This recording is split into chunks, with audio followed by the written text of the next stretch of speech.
है ना। और ये इक्वेटर पे सिचुएशन कब आती है, जब हम अगली पोजीशन देखेंगे 21 जून के बाद 23 सितंबर की पोजीशन। तो 23 सितंबर को आपका ऑटम इक्विनॉक्स होता है, जब सन की रे बिल्कुल इक्वेटर पर ओवरहेड होती है ना। इक्वल डे और इक्वल नाइट एक्सपीरियंस करते हैं।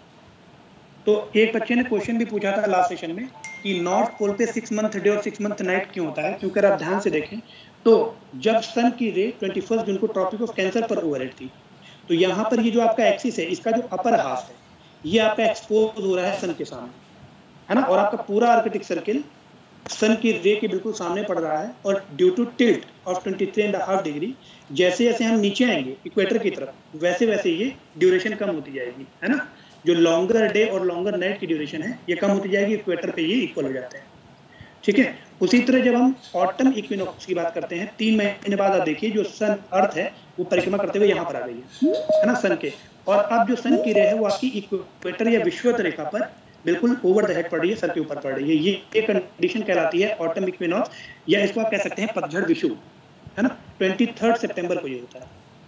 तो यहाँ पर एक कंडीशन बनती है इक्वल डे और इक्वल नाइट की। ये क्यों होता है, क्योंकि मैंने आपको बताया कि जैसे जैसे हम ऊपर से नीचे मूव करेंगे वैसे वैसे जो ड्यूरेशन है वो कम होती जाएगी। अब जो यहाँ पर इस पोजीशन में भी आप देखें तो जो आपका आर्कटिक सर्किल है वो एक्सपोज्ड है सन के आगे, क्योंकि ये वाला जो हिस्सा दिख रहा है आपको ये पीछे का हिस्सा है ना। और इवन आर्कटिक सर्किल एक्सपोज कब तक होता है सन के सामने, वो जब यहाँ तक आता है विंटर सोलेस्टिस तक। जब अर्थ आपका सूर्य की परिक्रमा करते हुए यहाँ पर आ जाएगा, और 22 दिसंबर को विंटर सोलेस्टिस होगा जब सन आपका ट्रॉपिक ऑफ कैप्रिकॉर्न या मकर रेखा पर लंबवत पड़ेगा। जब सन की रेस या सौर विकिरण मकर रेखा पर लंबवत पड़ेंगी तो हम कहते हैं कि जो सदर्न हेमिस्फीयर है, दक्षिणी गोलार्ध, ये आपका इक्वेटर है, और इसके नीचे आपका दक्षिणी गोलार्ध है ना। तो यहाँ पर अब समर होंगे, है ना, और नॉर्दर्न हेमिस्फीयर में विंटर होंगे। इसी के विपरीत जो 21 जून वाली कंडीशन थी, अगर यहाँ पर आप देखें तो इक्वेटर के ऊपर जो उत्तरी गोलार्ध है यहाँ पर आपका समर होता है, और ये आपका विंटर एक्सपीरियंस करता है, ठीक है। विंटर सोलेस्टिक्स में बिल्कुल उल्टी कंडीशन होती है 22 दिसंबर के दिन। और जैसे जैसे हम आगे बढ़ते हैं, है ना, जब सन की रे फिर दोबारा इक्वेटर पे ओवर द हेड पड़ती है 3 महीने पश्चात 21 मार्च को, तो हम कहते हैं कि यहाँ पर बनता है स्प्रिंग इक्विनॉक्स। तो आप देखिए 3-3 महीने के इंटरवल पर जो सन की रेज है वो in between the tropics travel कर रही है। कैसे? सबसे पहले आपकी ट्रॉपिक ऑफ कैंसर पर आई, उसके बाद फिर देखिए आपकी इक्वेटर पर आ गई इस पोजीशन में ऑटम इक्विनॉक्स में, या पतझड़ विषुव जो इसे हम कह सकते हैं।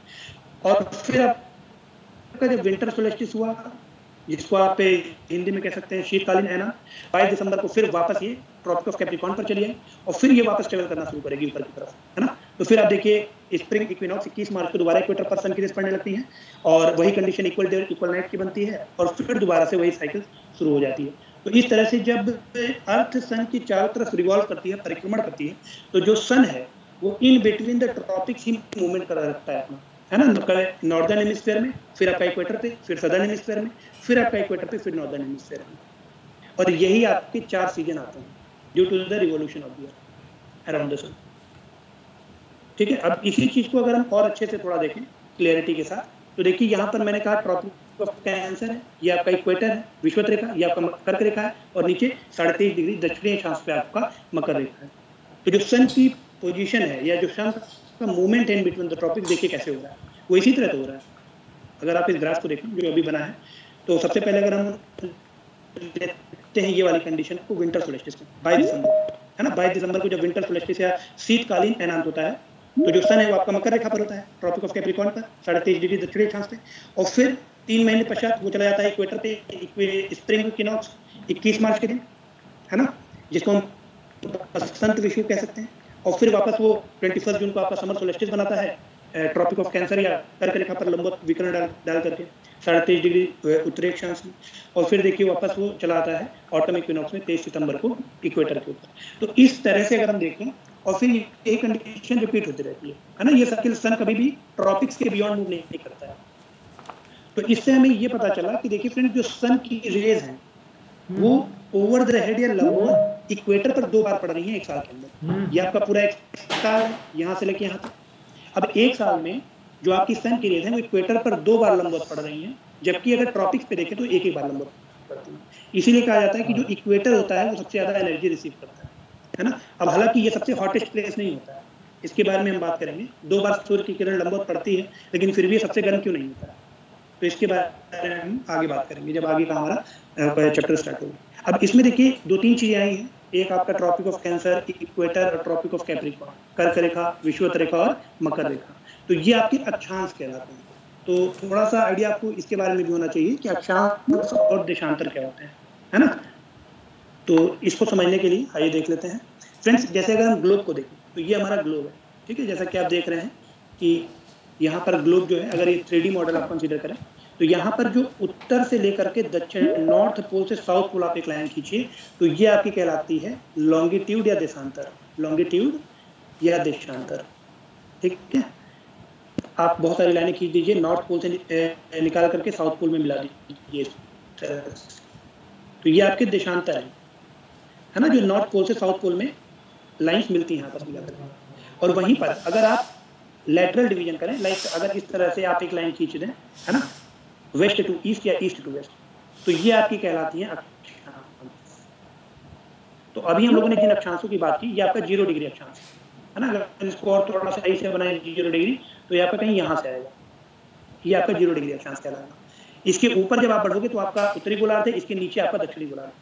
मतलब एक चीज हम लोगों ने देखी कि ये जो एक इंटरफेस आप देखिए अगर आपका, तो यहाँ पर जो नॉर्थ पोल से साउथ पोल लाइंस आ रही हैं वर्टिकल इस तरह से, ये आपकी देशांतर है। और जो लाइन आपकी पैरेलल जा रही है इस तरह से, ये आपकी अक्षांश है। तो मतलब अक्षांश जो होते हैं उन्हें लैटिट्यूड बोल सकते हैं आप इंग्लिश में, और इन्हें पैरेलल्स ऑफ लैटिट्यूड भी बोला जाता है। पैरेलल्स ऑफ लैटिट्यूड क्यों बोलते हैं? क्योंकि ये एक दूसरे के समानांतर होते हैं। वहीं पर देशांतर की बात करें तो उन्हें हम लॉन्गिट्यूड बोलते हैं, और ये ऊपर से नीचे आती है, एक दूसरे के पैरेलल नहीं होते, ठीक है। तो ये आपके अक्षांश और देशांतर हो गए। अभी हम लोगों ने कुछ इंपॉर्टेंट अक्षांशों की बात की है। एक इंपॉर्टेंट देशांतर के बारे में आपको पता होना चाहिए, जैसे कि सबसे इंपॉर्टेंट आपका अक्षांश है 0 डिग्री अक्षांश, जिसे हम विषुवत रेखा कहते हैं।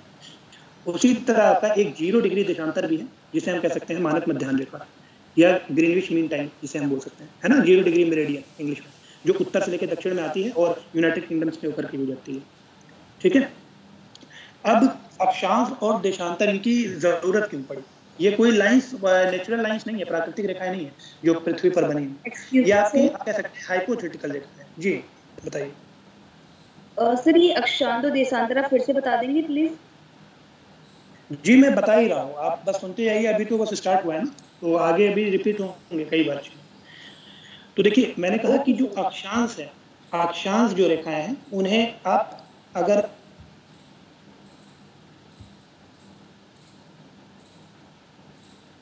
सर आपका माइक ऑफ हो गया है। सर आवाज नहीं आ रहा है। आवाज नहीं आ रही है।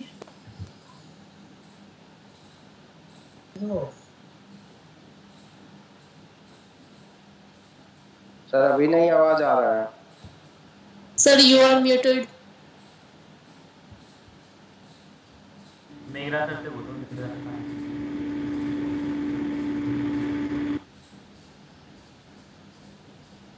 क्या मैसेज से हम लोग बता सकते हैं क्या? अभी आवाज आ रही है क्या?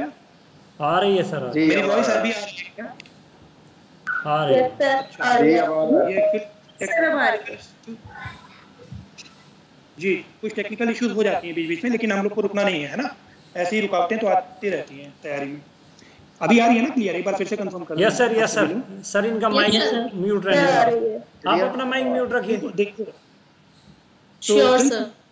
जी अभी हम लोग अक्षांश और देशांतर की बात कर रहे हैं, लैटिट्यूड और लॉन्गिट्यूड्स की, ठीक है। मैंने कहा जो लैटिट्यूड्स होती हैं, अगर ये आपका ग्लोब है, ये आपका अर्थ है, यहाँ पर ईस्ट टू वेस्ट या वेस्ट टू ईस्ट जो लाइन आपको मिलेगी, पूर्व से पश्चिम या पश्चिम से पूर्व, वो आपकी अक्षांश कहलाएंगी।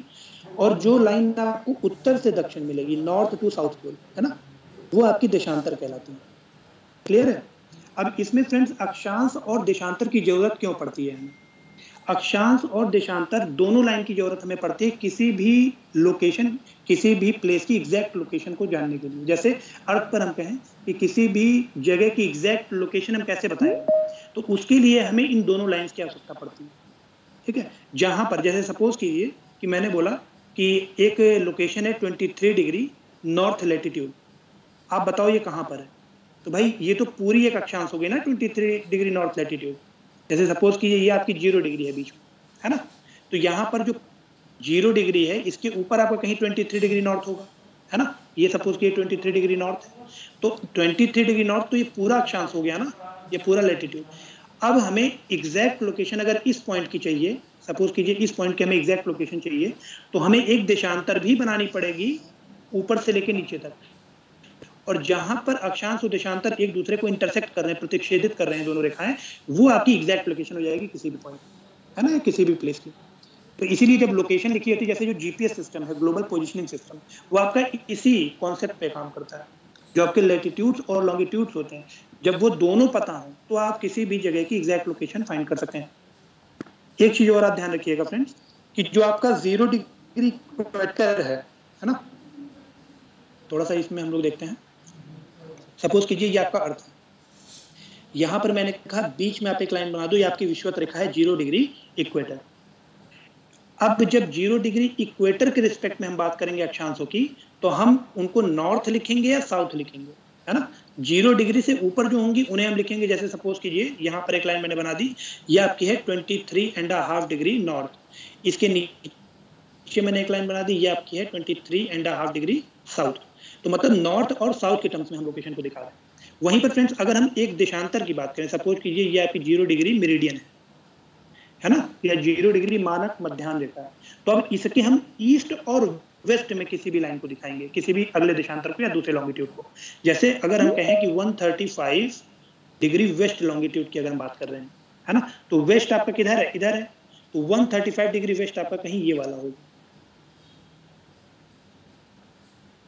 अब अगर मैं बोलूं कि एक लोकेशन है ना, जिसके आपको कोऑर्डिनेट्स दिए गए हैं, ये आपके कोऑर्डिनेट्स कहलाते हैं।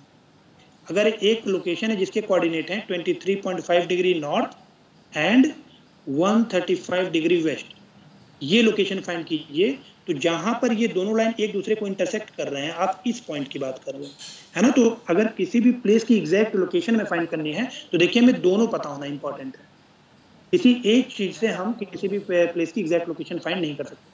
अब फ्रेंड जो लैटिट्यूड्स और लॉन्गिट्यूड्स होते हैं उनको डिग्री, है ना, एंगुलर डिस्टेंस बोला जाता है, ये लीनियर डिस्टेंस नहीं होते हैं, क्योंकि जो हमारा अर्थ है वो 3D मॉडल है, स्फेरिकल है। अब इसमें एक और चीज आप ध्यान रखिएगा कि ये जो लैटिट्यूड्स हैं, जैसे हमने बनाया है 0 डिग्री लैटिट्यूड, तो ये केवल एक रेखा नहीं है, एक्चुअली में ये एक सर्किल है, क्योंकि अर्थ तो हमारा स्फेरिकल है ना, तो ये एक सर्किल है।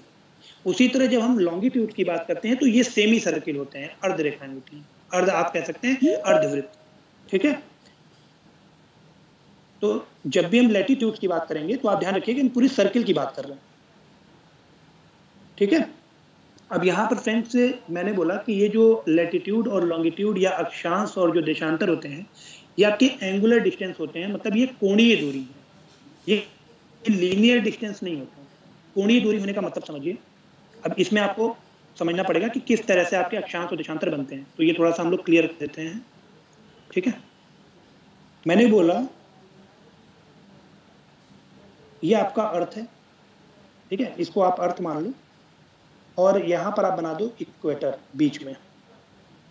तो अर्थ इक्वेटर का जो सेंटर होगा वही आपका अर्थ का सेंटर होगा। ये आपका मान लीजिए सेंटर है सी, ठीक है, ये अर्थ का सेंटर है। मैंने कहा कि आपको बनाना है, ये आपका है इक्वेटर या विषुवत रेखा, जिसको हम बोलते हैं 0 डिग्री। अब मैंने कहा कि आप बनाओ 1 डिग्री नॉर्थ, आपको एक अक्षांश ड्रॉ करना है 1 degree north, 1 degree north latitude आपको ड्रॉ करना है। तो आप कैसे ड्रॉ करोगे? तो मैंने कहा कि ये कोणीय दूरी है, एंगुलर डिस्टेंस है। तो इसका मतलब क्या है, आप अर्थ के सेंटर से इक्वेटर को बेस मान के, विषुवत रेखा को बेस मानकर एक 1 डिग्री का एंगल बना दो। सपोज कीजिए ये एंगल जो है वो 1 डिग्री का है, तो ये एंगल अर्थ के सर्कमफ्रेंस को जिस पॉइंट पे इंटरसेक्ट कर रहा है ना, उसी पॉइंट से आप इक्वेटर के समानांतर एक रेखा खींच लो, या विषुवत रेखा के समानांतर एक रेखा खींच लो। ये दोनों लाइन समानांतर, तो ये जो लाइन बनी ये आपकी होगी 1 डिग्री लैटिट्यूड। अगर मैं कहूं आपसे कि आप 23 डिग्री साउथ बनाओ, 23 डिग्री साउथ लैटिट्यूड बनाओ, या 23.5 23.5 डिग्री साउथ, जिसे हम मकर रेखा कहते हैं, मकर रेखा बनाइए। तो वो कैसे बनेगा? इक्वेटर को बेस मानना है हमें, तो ये हमारा इक्वेटर है, इसको बेस मान लीजिए, और यहां से आप 23.5 अंश का एक कोण बना दीजिए, ठीक है।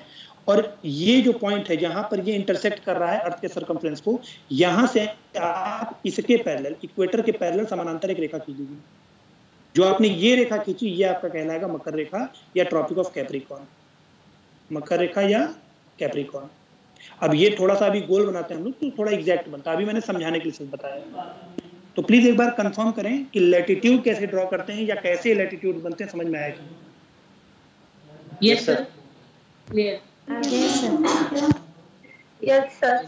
तो इसी तरह से पैरेलल हो, इसी तरह से इंपॉर्टेंट लैटिट्यूड या अक्षांश है, जैसे कि अगर ये हमारा अर्थ है, ठीक है, और ये हमारा 0 डिग्री इक्वेटर है, तो यहाँ से सेंटर सपोज कीजिए ये आपका सेंटर है, तो यहाँ से जब आप 23.5 अंश का कोण बनाइए उत्तर में और 23.5 अंश का कोण बनाइए दक्षिण में, तो ये जो उत्तर में ये कोण जहां पर इंटरसेक्ट कर रहा है उस पॉइंट से आप इसके समानांतर एक रेखा खींच दीजिए, ये आपका कहलाएगा कैंसर या कर्क रेखा। यहाँ पर जो इंटरसेक्शन हो रहा है यहाँ पर आप एक समानांतर रेखा खींच लो तो ये आपका कहलाएगा मकर रेखा, कैप्रिकॉर्न। और मैंने कहा sun never moves beyond the tropic, अब इसको ट्रॉपिक ऑफ कैंसर और ट्रॉपिक ऑफ कैप्रिकॉर्न कहते हैं, ठीक है।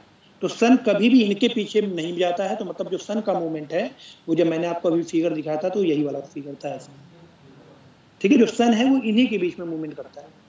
इसी तरह से जब आप 66.5 अंश उत्तर में एक कोण बना दीजिए इक्वेटर को बेस मान के, तो आपको जो सर्किल मिलेगा या रेखा मिलेगी वो आप कह दीजिए आर्कटिक सर्किल, और 66.5 अंश आप दक्षिण में इसी तरह एक कोण बना दें तो आपको मिल जाएगा अंटार्कटिक सर्किल। और जो सबसे ऊपर नॉर्थ पोल है वो आपका है 90 डिग्री, मतलब यहाँ से आप एक 90 डिग्री का कोण बनाते, ठीक है। तो ये आपका है नॉर्थ पोल और इसी तरह आपको मिल जाता है साउथ पोल। तो फ्रेंड्स ये कुछ इंपॉर्टेंट लैटिट्यूड्स हैं, आई होप कि आपको ये समझ में आ गया होगा लैटिट्यूड्स बहुत अच्छे से। तो यहाँ पर देखिए यही चीज मैंने दिखाई है कि जो लैटिट्यूड्स होते हैं ये एंगुलर डिस्टेंस होते हैं, है ना, किसी भी पॉइंट का अर्थ के सरफेस पे।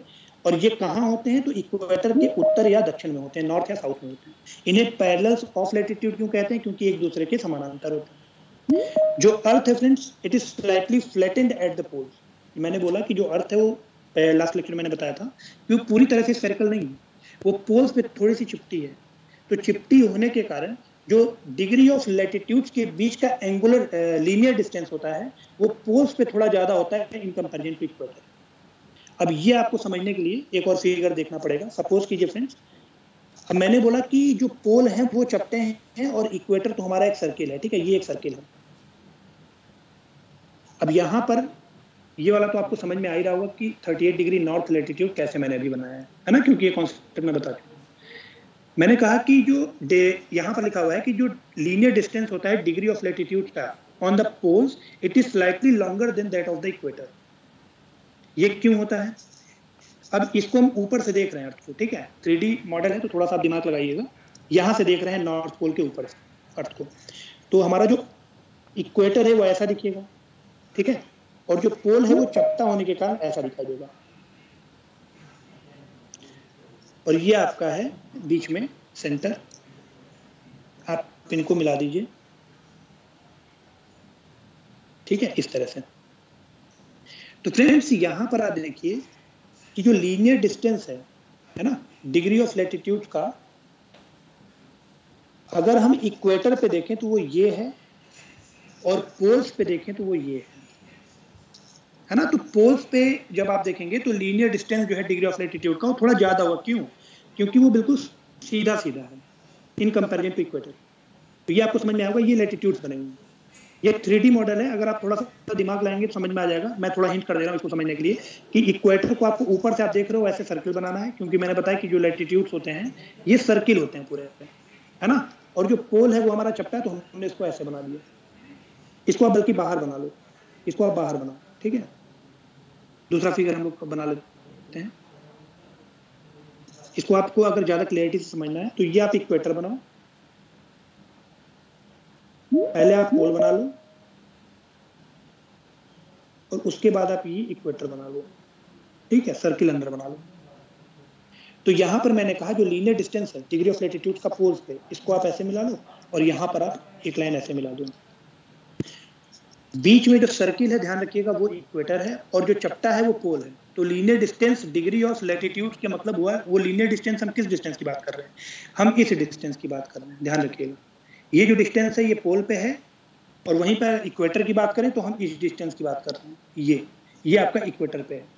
तो आप बताइए कहाँ पर डिस्टेंस ज्यादा है, पोल्स पे ज्यादा है या इक्वेटर पे? तो आप ध्यान से देखेंगे तो आपको पोल्स पे डिस्टेंस ज्यादा नहीं, पोल्स पे ज्यादा दिखेगा। मैंने कहा इक्वेटर वाला ये बीच वाला है ना, और पोल वाला लाइन देखिए बड़ा है ना जी सर। तो लीनियर डिस्टेंस वो इसकी बात करते हैं, ठीक है।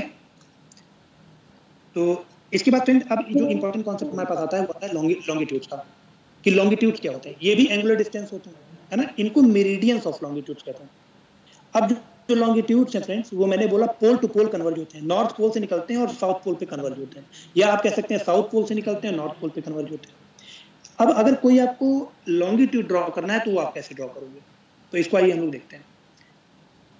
मैंने कहा कि ये आपका अर्थ है ना, और उसके बाद फ्रेंड्स अर्थ का सेंटर आप आराम से आइडेंटिफाई कर लोगे, क्योंकि आपको पता है कि इक्वेटर कहाँ पर है।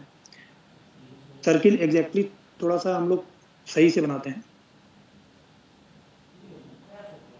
ये आपका सपोज कि ये अर्थ है और ये आपका है इक्वेटर। यहां पर है कहीं अर्थ का सेंटर, ये अर्थ का सेंटर है। और अगर 0 डिग्री मेरिडियन की बात करें हम लोग, मानक मध्याह्न रेखा बनाएं, तो वो भी हम लोग बना सकते हैं, वो भी हमें पता है कि 0 डिग्री मेरिडियन कहाँ से गुजरती है। तो यहाँ से हम सपोज कीजिए 0 डिग्री मेरिडियन यहाँ पे बना दिए। तो आपको देखिए अभी 2 पॉइंट मिल गया है। 2 पॉइंट कौन सा मिला है? एक वो पॉइंट जिसमें 0 डिग्री आपका जो मानक मध्याह्न रेखा है और जो इक्वेटर है ये एक दूसरे को काट रहे हैं। कहाँ पर? तो देखिए ये यहाँ पर काट रहे हैं। और अगर अभी हम लोग 3D फिगर ये बना रहे हैं तो सेंटर आपका कहीं यहाँ आएगा, अर्थ का सेंटर कहीं यहाँ पर आएगा, ठीक है। तो आपको करना क्या है, देखिए इतनी बातें तो आपको पता है पहले से, ये आप ड्रॉ कर सकते हो। इसमें आपने नहीं ना ही कहीं कुछ माना है और कुछ भी कंसीडर नहीं किया। आपको 0 डिग्री इक्वेटर भी पता है कहाँ पर है, 0 डिग्री मानक मध्याह्न रेखा कहाँ पर है, अर्थ का सेंटर आप बना सकते हो इजी में। आपने इनका इंटरसेक्शन पॉइंट निकाल दिया, प्रतिच्छेदन बिंदु ये कहाँ पर है। अब आपको क्या करना है, अर्थ के सेंटर को इस प्रतिच्छेदन बिंदु से मिला देना है। ये वाला लाइन आपको मिल गया है ना। और इसी लाइन को बेस मान करके सपोज कीजिए कि आप 135 डिग्री ईस्ट में एक एंगल बना दो, है ना। 135 डिग्री ईस्ट में बोल रहा हूं तो मतलब इस रेखा के इस तरफ। तो 135 डिग्री का एंगल सपोज कीजिए वो यहां पर बन रहा है इस तरह से।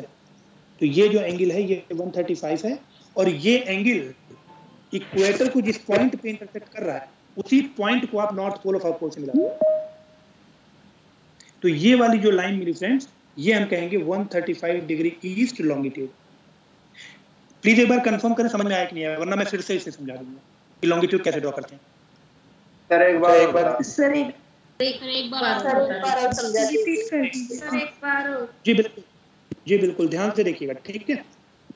कुछ भी इसमें टफ नहीं है, बस थोड़ा सा समझने का मतलब है। अभी हम लोगों ने जब लैटिट्यूड ड्रॉ किया था तो हम लोगों ने 2D फिगर लेके चला था, है ना।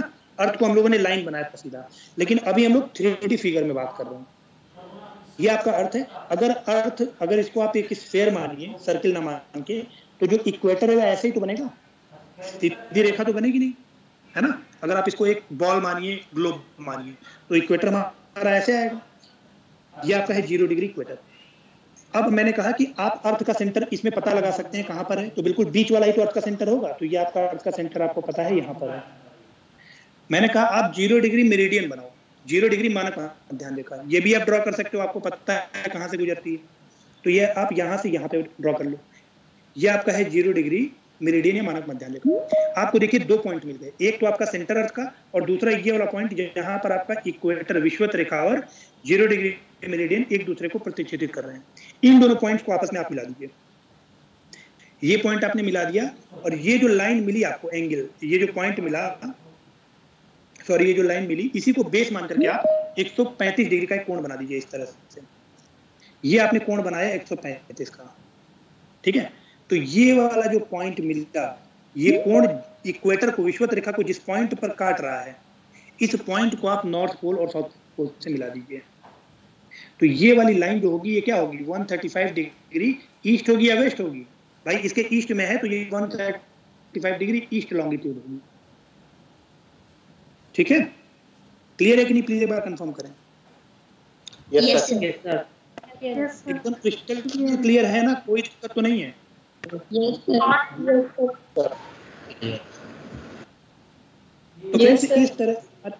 इस तरह से हमारे लैटिट्यूड और अर्थ का जो सेंटर होगा वो इक्वेटर का नहीं होगा? देखिए ये वाला जो फिगर है लॉन्गिट्यूड वाला, ये हमने 3D बनाया है ना। ये एक एक करके आप क्वेश्चन पूछे, मैं रिजॉल्व सबके डाउट करूंगा। देखिए ये फिगर हमारा 3D मॉडल है। 3D मॉडल का मतलब अब आपका जो इक्वेटर है वो ऐसा है, ये आपका एक सर्किल है ना। तो जो सेंटर होगा अर्थ का वो तो बीच में होगा ना कहीं, है ना। अगर आप एक स्फीयर लो, आप एक बॉल लो, सपोज करो आप फुटबॉल एक ले रहे हो, तो उसका सेंटर कहाँ पे होगा? उसका सेंटर तो बीच में होगा ना कहीं। तो ये अर्थ का सेंटर है। यहाँ पर आपकी इक्वेटर का जो इक्वेटर वाली लाइन है और मानक मध्याह्न रेखा यहाँ पर प्रतिच्छेदित कर रही है, ये भी हमें मिल गया। हमने सेंटर को इस लाइन से, इस पॉइंट से मिला दिया तो एक लाइन मिल गई। इसी लाइन को बेस मानकर हम 135 डिग्री का एंगल बना दिए। ईस्ट में बनाए हैं इसलिए 135 डिग्री ईस्ट लॉन्गिट्यूड है, या 135 डिग्री आप कह सकते हैं पूर्वी देशांतर है। अगर यही हम पश्चिम में लाइन बनाएंगे, है ना, यही कोण अगर हम पश्चिम में बनाएं तो वो आपका जितने डिग्री का कोण बनाएंगे उतने डिग्री पश्चिम देशांतर बन जाएगा। ठीक है, तो ये इस तरह से आपके देशांतर प्लॉट किए जाते हैं। और इससे पहले हम लोगों ने अक्षांश देखे किस तरह से अक्षांश बनते हैं। अब एक चीज और इंपॉर्टेंट है, ध्यान रखिएगा इसमें। ये आपका अर्थ है, ये आपका 0 डिग्री इक्वेटर है। ये सपोज कर लीजिए आपकी कर्क रेखा और मकर रेखा है, मतलब ट्रॉपिक ऑफ कैंसर और ट्रॉपिक ऑफ कैप्रिकॉर्न।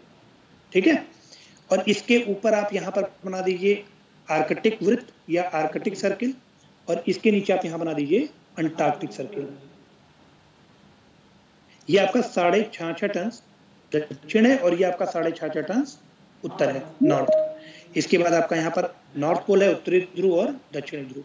तो मैंने कहा फ्रेंड्स कि जो सन है वो इन बिटवीन द ट्रॉपिक उसका मूवमेंट होता है। ट्रॉपिक कौन से हैं? एक ट्रॉपिक आपका ये है और एक ट्रॉपिक ये है। तो मतलब जो सन का मूवमेंट है वो इसी एरिया में तो हो रहा है। तो ये एरिया सबसे ज्यादा गर्म होने के कारण इसे हम बोलते हैं उष्ण कटिबंध या फिर टॉरिड जोन, है ना, उष्ण क्षेत्र। इसके पीछे सन का जो मूवमेंट है वो इसके पीछे तो होगा नहीं, इन दोनों ट्रॉपिक्स, ये कर्क और मकर की। तो इसलिए जो सन की रेस पड़ती हैं वो ओवरहेड ना पड़ करके इसके पीछे वाले लैटिट्यूड्स पे, यहाँ पर रेस स्लैंटेड पड़ती हैं। स्लैंटेड का मतलब तिरछी पड़ती है। तिरछी पड़ने के कारण ये जोन जो है आपका ये वाला, ये बीच वाले जोन से थोड़ा कम गर्म होता है, इसलिए हम इसे टेम्परेट जोन बोलते हैं, या फिर आप कह सकते हैं शीतोष्ण कटिबंध। और जो सबसे पीछे है आर्कटिक सर्किल, मतलब आर्कटिक वृत्त और अंटार्कटिक वृत्त के पीछे के क्षेत्र, जो ये वाले क्षेत्र हैं, इसमें तो सन की रेस बहुत ही ज्यादा तिरछी पड़ेंगी, है ना। तो इसलिए इनको फ्रिजिड जोन बोला जाता है, फ्रिजिड जोन, या फिर आप कह सकते हैं शीत कटिबंध। तो आपका टॉरिड जोन या उष्ण कटिबंध कौन सा है? 23.5 डिग्री उत्तर से लेकर के 23.5 डिग्री दक्षिण तक का जोन या दक्षिण तक का क्षेत्र, यह आपका उष्ण कटिबंध है या टॉरिड जोन। इसके पीछे आर्कटिक और अंटार्कटिक सर्किल तक का एरिया, मतलब ये वाला एरिया, ये कौन सा एरिया है? ये आपका टेम्परेट एरिया। तो मैं जब भी अब आगे लेक्चर में टेम्परेट या अपर लैटिट्यूड, मिड लैटिट्यूड की बात करूं, मिड लैटिट्यूड है ना, ये टेम्परेट लैटिट्यूड, तो आप समझ जाइएगा कि हम 65 से 66 डिग्री लैटिट्यूड की बात कर रहे हैं उत्तर या दक्षिण में। और सबसे पीछे वाला आपका फ्रिजिड जोन हो जाएगा, जिसे हम शीत कटिबंध कहते हैं। ठीक है, तो यहाँ पर फ्रेंड्स एक और इंपॉर्टेंट चीज है जो आपको पता होनी चाहिए कि मैंने कहा कि ये आपका सन है। देखिए अभी कॉन्सेप्ट चल रहे हैं केवल, है ना, क्लाइमेटोलॉजी पूरी कॉन्सेप्चुअल बेसिस पे, यहाँ पर कुछ भी याद नहीं करना है आपको। अगर आपने कॉन्सेप्ट पकड़ लिया तो सब कुछ एकदम मक्खन की तरह आपको याद हो जाएगा। आपको कहीं पर भी एफर्ट नहीं लगाना पड़ेगा, एफर्ट केवल यहीं पर लगाना है समझने में। मैंने कहा कि सन है और इसके चारों तरफ पृथ्वी घूम रही है।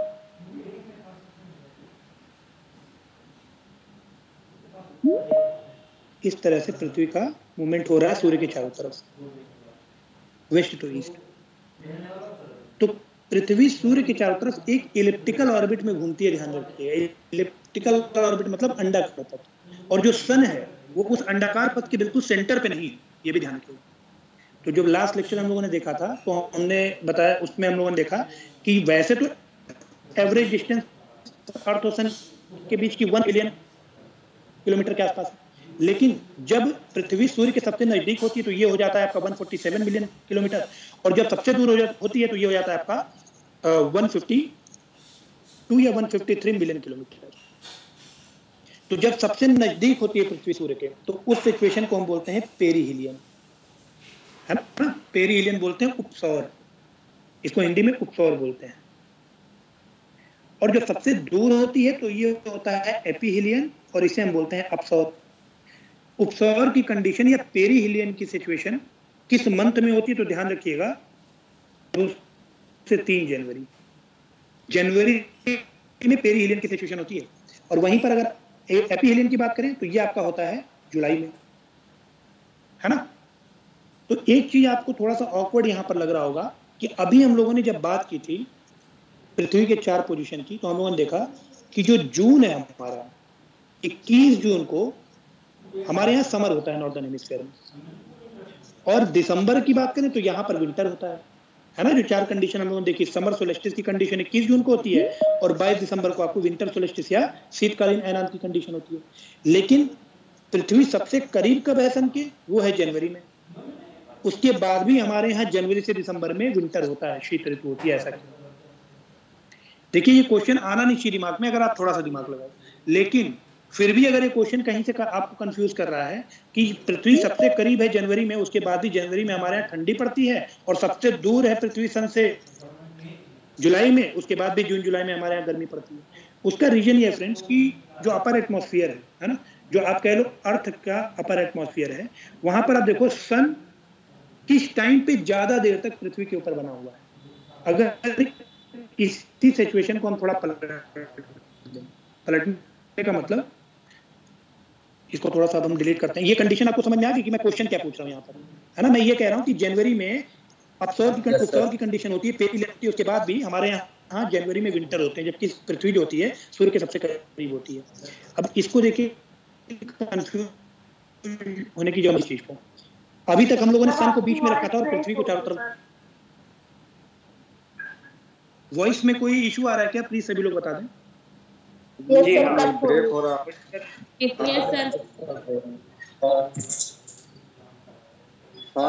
कभी-कभी बीच में हो जाता है।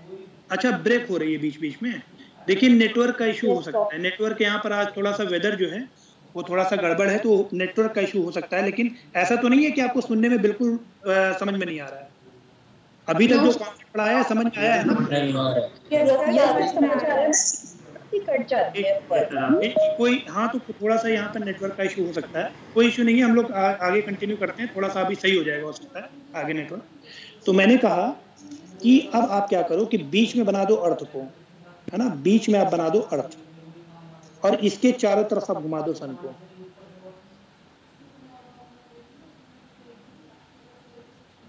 क्योंकि देखिए जब हम लोग ट्रेन से कहीं जाते हैं तो असल में तो ट्रेन चल रही होती है, लेकिन जब हम खिड़की के बाहर देखते हैं तो जो स्टैटिक चीजें हैं, जो स्थिर चीजें हैं, पेड़ पौधे पीछे की तरफ भागते हुए दिखाई देते हैं। तो रियलिटी में तो अर्थ सन का चक्कर लगा रही हो, लेकिन अगर आप अर्थ को स्टैटिक मान लो तो सूर्य पृथ्वी का चक्कर लगाने लगे, है ना। हाइपोथेटिकल कंडीशन है, ऐसा रियलिटी में नहीं होता। समझने के लिए मैं आपको बता रहा हूँ कि आपको समझ में आई चीज। तो अब यहाँ पर जब आप पाथ बनाएंगे तो देखिए कैसा बना, ये ऐसा बना। तो यहाँ पर आप देखिए ये आपका सन, ये आपकी सिचुएशन थी पेरीहिलियन की, जो आपकी जनवरी में बन रही थी जब सन पृथ्वी के सबसे नजदीक था। और ये आपकी एपीहिलियन की सिचुएशन है ना, जब आपका जो सूर्य है वो पृथ्वी से सबसे दूर है। तो यहाँ पर आप देखिए जो ये अर्थ का अपर एटमॉस्फेयर है, इसके ऊपर सन किस कंडीशन में ज्यादा देर तक है। एपीहिलियन में आप देखिए जब जुलाई में एपीहिलियन होता है तो यहाँ पर सन ज्यादा देर तक पृथ्वी के ऊपर ट्रेवल कर रहा है, ज्यादा लंबा एरिया। तो इसीलिए हमारा जून जुलाई में समर्स होता है, ठीक है। जबकि यहाँ पर कम देर तक वो एक तरीके से पृथ्वी के एटमॉस्फेयर के ऊपर होता है, अपर एटमॉस्फेयर में। तो ये कॉन्सेप्ट क्लियर हुआ कि नहीं हुआ कि एपीहिलियन और पेरीहिलियन में क्यों उल्टा नहीं होता है? एपीहिलियन हमारा क्यों जनवरी में नहीं होता है, या पेरीहिलियन दिसंबर में या जुलाई में नहीं होता है? ये चीज क्लियर है कि नहीं? प्लीज कंफर्म करें। देखिए इसमें आप प्लीज एक बार YouTube पे भी वीडियो को देखिएगा, है ना, क्योंकि अभी टॉपिक ज्यादा है ना। तो बार बार रिपीट अगर हर टॉपिक को करेंगे तो आप लोग के टॉपिक छूट जाएंगे। अगर मेजोरिटी ऑफ पोर्शन को समझ में आ गया तो अगर कोई एक दो हैं जिन्हें नहीं समझ में आया तो आप एक बार और वीडियो देखेंगे तो ये चीज आपको समझ में आ जाएगी। ठीक है, मैंने कहा कि सन पृथ्वी के ऊपर ज्यादा देर तक रहता है एपीहीलियन की सिचुएशन में, इसलिए जून और जुलाई में समर्स होते हैं। पेरीहीलियन की कंडीशन में नजदीक होने के बाद भी जो सन है वो कम देर तक पृथ्वी के एटमॉस्फेयर में बना हुआ है ना, इसलिए यहाँ पर जनवरी में हमारे यहाँ विंटर्स होते हैं। लेकिन ध्यान रखिएगा फ्रेंड्स कि जो पेरीहीलियन की सिचुएशन होती है उसमें जो अर्थ होती है वो नॉर्मल कंडीशन से 7% ज्यादा एनर्जी रिसीव करती है सन से, 7% ज्यादा एनर्जी रिसीव करती है सन से। इसीलिए जनवरी के टाइम में विंटर्स जो होते हैं बहुत ज्यादा सीवर नहीं होते हैं, बहुत ज्यादा कठिन विंटर्स नहीं होते, बहुत ज्यादा कड़क की ठंडक नहीं पड़ती है ना, थोड़ा सा बेरेबल होता है। तो इस ये इंपॉर्टेंट कॉन्सेप्ट था। इसके बाद फ्रेंड्स जो अगला हमारा कॉन्सेप्ट स्टार्ट होने वाला है वो है एटमॉस्फेयर, है ना, स्ट्रक्चर ऑफ द एटमॉस्फेयर। ये इंपॉर्टेंट चीजें थी सन और अर्थ के रिस्पेक्ट में, ये हम लोगों ने बात कर ली। अभी हम लोग बात करेंगे स्ट्रक्चर ऑफ द एटमॉस्फेयर की। तो सबसे पहले अगर हम देखें कंपोजिशन, तो हम लोगों ने लास्ट लेक्चर में भी देखा था कि एटमॉस्फेयर में आपका 78 to 79% आपका नाइट्रोजन है, सबसे ज्यादा कंसंट्रेशन है। इसके क्या यूजेस हैं ये भी हम लोगों ने देखा था कि इसका कंसंट्रेशन ज्यादा होने का फायदा क्या क्या है। उसके बाद आपका फ्रेंड्स 21% अक्रॉस ऑक्सीजन आ जाता है, 1% में आपका आर्गन रहता है और ऑलमोस्ट 0% में बाकी ट्रेस गैसेज होते हैं, या हम कह सकते हैं लेस देन 1% में आपके ट्रेस गैसेज होते हैं। ट्रेस गैसेज में जो सबसे इंपॉर्टेंट है वो आप देखेंगे कि कार्बन डाइऑक्साइड है ना 0.003%, और बाकी अदर गैसेज हैं लाइक हीलियम, ओजोन। तो उनका परसेंटेज इतना इंपॉर्टेंट नहीं है, याद रखना, बस आपको ये पता होना चाहिए ट्रेस गैसेज में कौन कौन सी गैसेज हैं। ठीक है, अभी हम लोग को पढ़ना है स्ट्रक्चर ऑफ द एटमॉस्फेयर। ठीक है, जैसे अगर हम, ये हमारा पृथ्वी है अर्थ, तो अर्थ के ऊपर जो सबसे पहली लेयर है एटमॉस्फेयर की उसे हम बोलते हैं ट्रोपोस्फियर। ट्रोपोस्फियर इसे हम हिंदी में बोल सकते हैं क्षोभ मंडल। ठीक है, क्षोभ मंडल के बाद जो अगली लेयर एटमॉस्फेयर की आती है उसे हम बोलते हैं स्ट्रेटोस्फियर। स्ट्रेटोस्फियर को हम बोलते हैं समताप मंडल। स्ट्रेटोस्फियर के बाद या समताप मंडल के बाद आपका आता है मीजोस्फियर, जिसे हम बोलते हैं मध्य मंडल, और मीजोस्फियर के बाद आपका थर्मोस्फियर, जिसका पहला पार्ट आपका कहलाता है आयनोस्फियर, जिसे हम बोलते हैं आयन मंडल, है ना, और आयनोस्फियर के बाद या आयन मंडल के बाद आपका एक्सोस्फियर स्टार्ट होता है, जिसे हम बोलते हैं बाह्य मंडल। तो अभी हम ये वाला और इसकी कुछ प्रॉपर्टी, ठीक है, तो यहाँ पर जो मैं जी बताएं, किसी का कोई क्वेश्चन है क्या? नहीं सर, वो वायुमंडल बोल रहा था। अच्छा, तो ठीक है, कोई बात नहीं।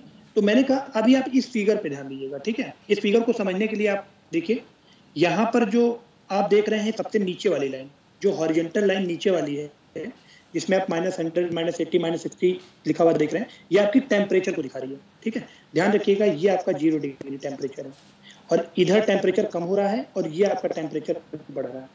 मतलब इस ग्राफ में अगर हम इधर की तरफ बढ़ेंगे तो टेम्परेचर बढ़ेगा, और अगर इधर की तरफ जाएंगे तो टेम्परेचर कम होगा। ठीक है, और जो वर्टिकल लाइन है वो आपकी एल्टीट्यूड या हाइट को दिखा रही है किलोमीटर में, अगर ये आपका ग्राउंड है। ठीक है, तो जब ग्राउंड से फ्रेंड्स हम ऊपर की तरफ बढ़ते हैं तो जो सबसे पहला लेयर आता है वायुमंडल का, उसे हम बोलते हैं क्षोभ मंडल या ट्रोपोस्फियर। ट्रोपोस्फियर की हाइट जो होती है फ्रेंड्स वो ऑलमोस्ट आप कह सकते हैं 10 किलोमीटर तक हम दिखाते हैं इसको, है ना। एवरेज हाइट जो हम निकालते हैं ग्राउंड से लेकर के ऊपर, वो आपका 10 किलोमीटर आता है। यहाँ पर आपने एक चीज देखी, ये जो ग्राफ बना उसमें ग्राफ हमारा किस तरफ जा रहा है? इस तरफ जा रहा है। इस तरफ जाने का मतलब क्या है कि टेम्परेचर हमारा घट रहा है ना। तो मतलब हमने देखा कि ट्रोपोस्फियर में जब हम ऊंचाई पर जाते हैं तो टेम्परेचर हमारा घटने लगता है। ठीक है, और कुछ समय बाद जब ये 10 किलोमीटर के रेंज में पहुंचता है इस लाइन पे, तो यहाँ पर टेम्परेचर घटना बंद हो जाता है।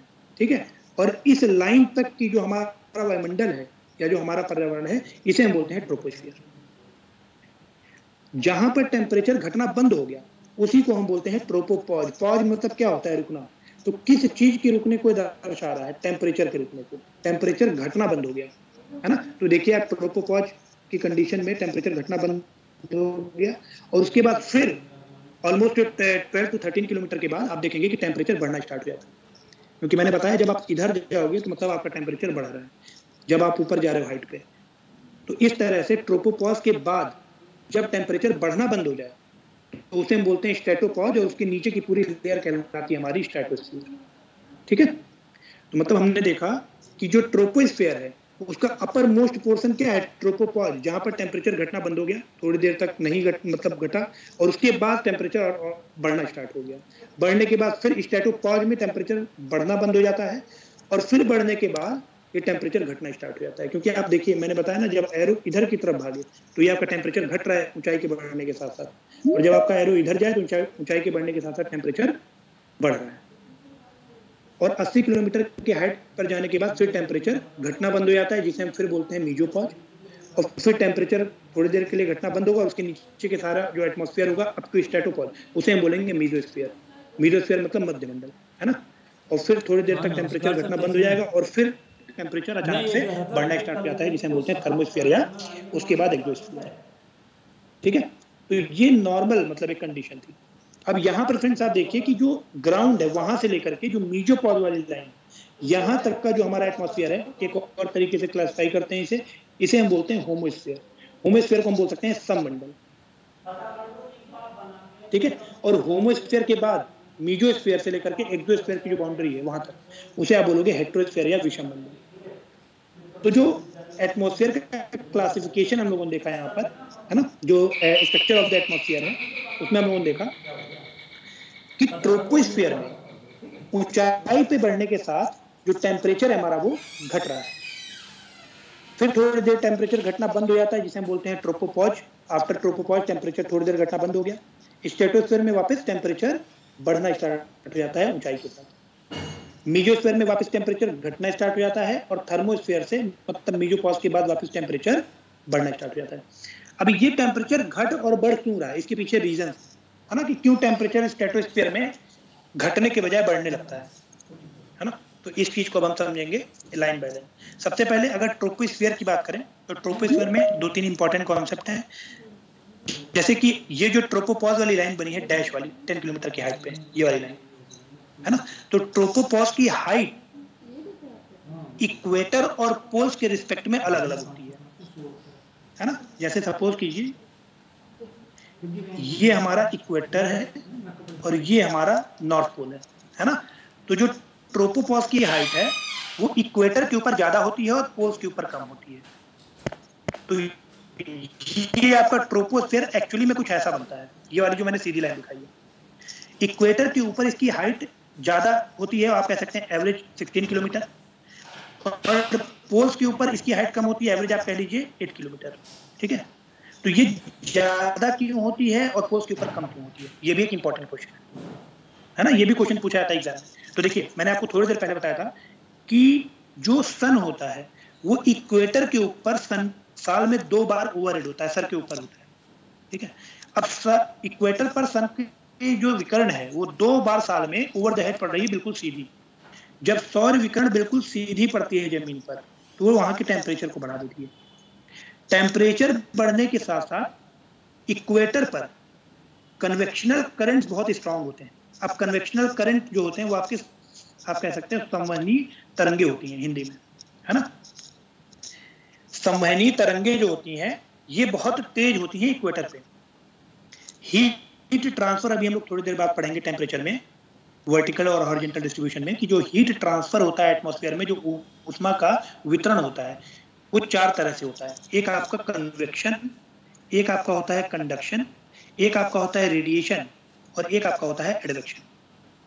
ठीक है, जो कन्वेक्शन होता है उसे हम बोलते हैं संवहन, कंडक्शन को आप बोल सकते हैं चालन, रेडिएशन को आप बोल सकते हैं विकिरण, और एडवेक्शन जो होता है फ्रेंड्स ये होता है आपका अभिवहन। हिंदी में इसको अभिवहन आप कह सकते हैं। ठीक है, ये आप लोगों ने फिजिक्स में पढ़ा होगा 10th क्लास में। तो कंडक्शन क्या होता है? कंडक्शन होता है कि अगर सपोज कीजिए 2 सॉलिड बॉडी हैं और दोनों का टेम्परेचर अलग है, एक का टेम्परेचर बहुत ज्यादा है और एक का टेम्परेचर बहुत कम है, तो जिसका टेम्परेचर ज्यादा है वहां से ऊष्मा निकलेगी कहाँ? जिसका टेम्परेचर कम है उसकी तरफ। और ये ऊष्मा का वितरण तब तक होगा जब तक इन दोनों बॉडीज का टेम्परेचर आपस में बराबर ना हो जाए, T1 बराबर T2 ना हो जाए, है ना। या तो जब तक बराबर ना हो जाए तब तक ये आपका चालन होगा टेम्परेचर का, ऊष्मा का, या तो तब तक आपका ये प्रोसेस चलता रहेगा जब तक ये दोनों बॉडीज एक दूसरे के अलग ना हो।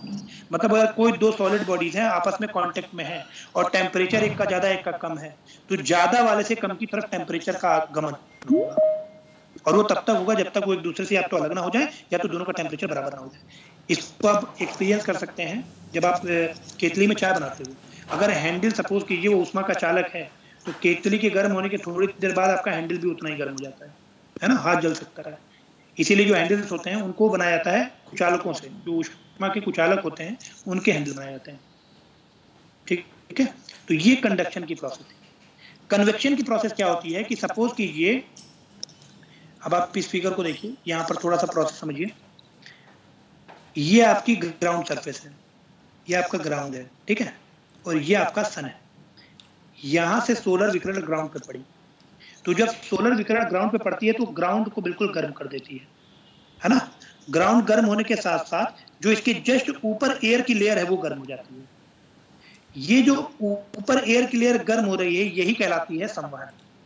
संवहन के प्रोसेस के थ्रू कन्वेक्शन के तहत ये आपकी ऊपर की एयर की लेयर गर्म हो जाएगी और ये गर्म होकर के ऊपर उठेगी। अभी हम आगे बात करेंगे कि जब हवा गर्म होती है तो वो ऊपर उठती है। क्यों? क्योंकि हवा गर्म होने के साथ साथ हल्की भी होती है। जब हल्की होगी तो वो ऊपर की तरफ उठेगी।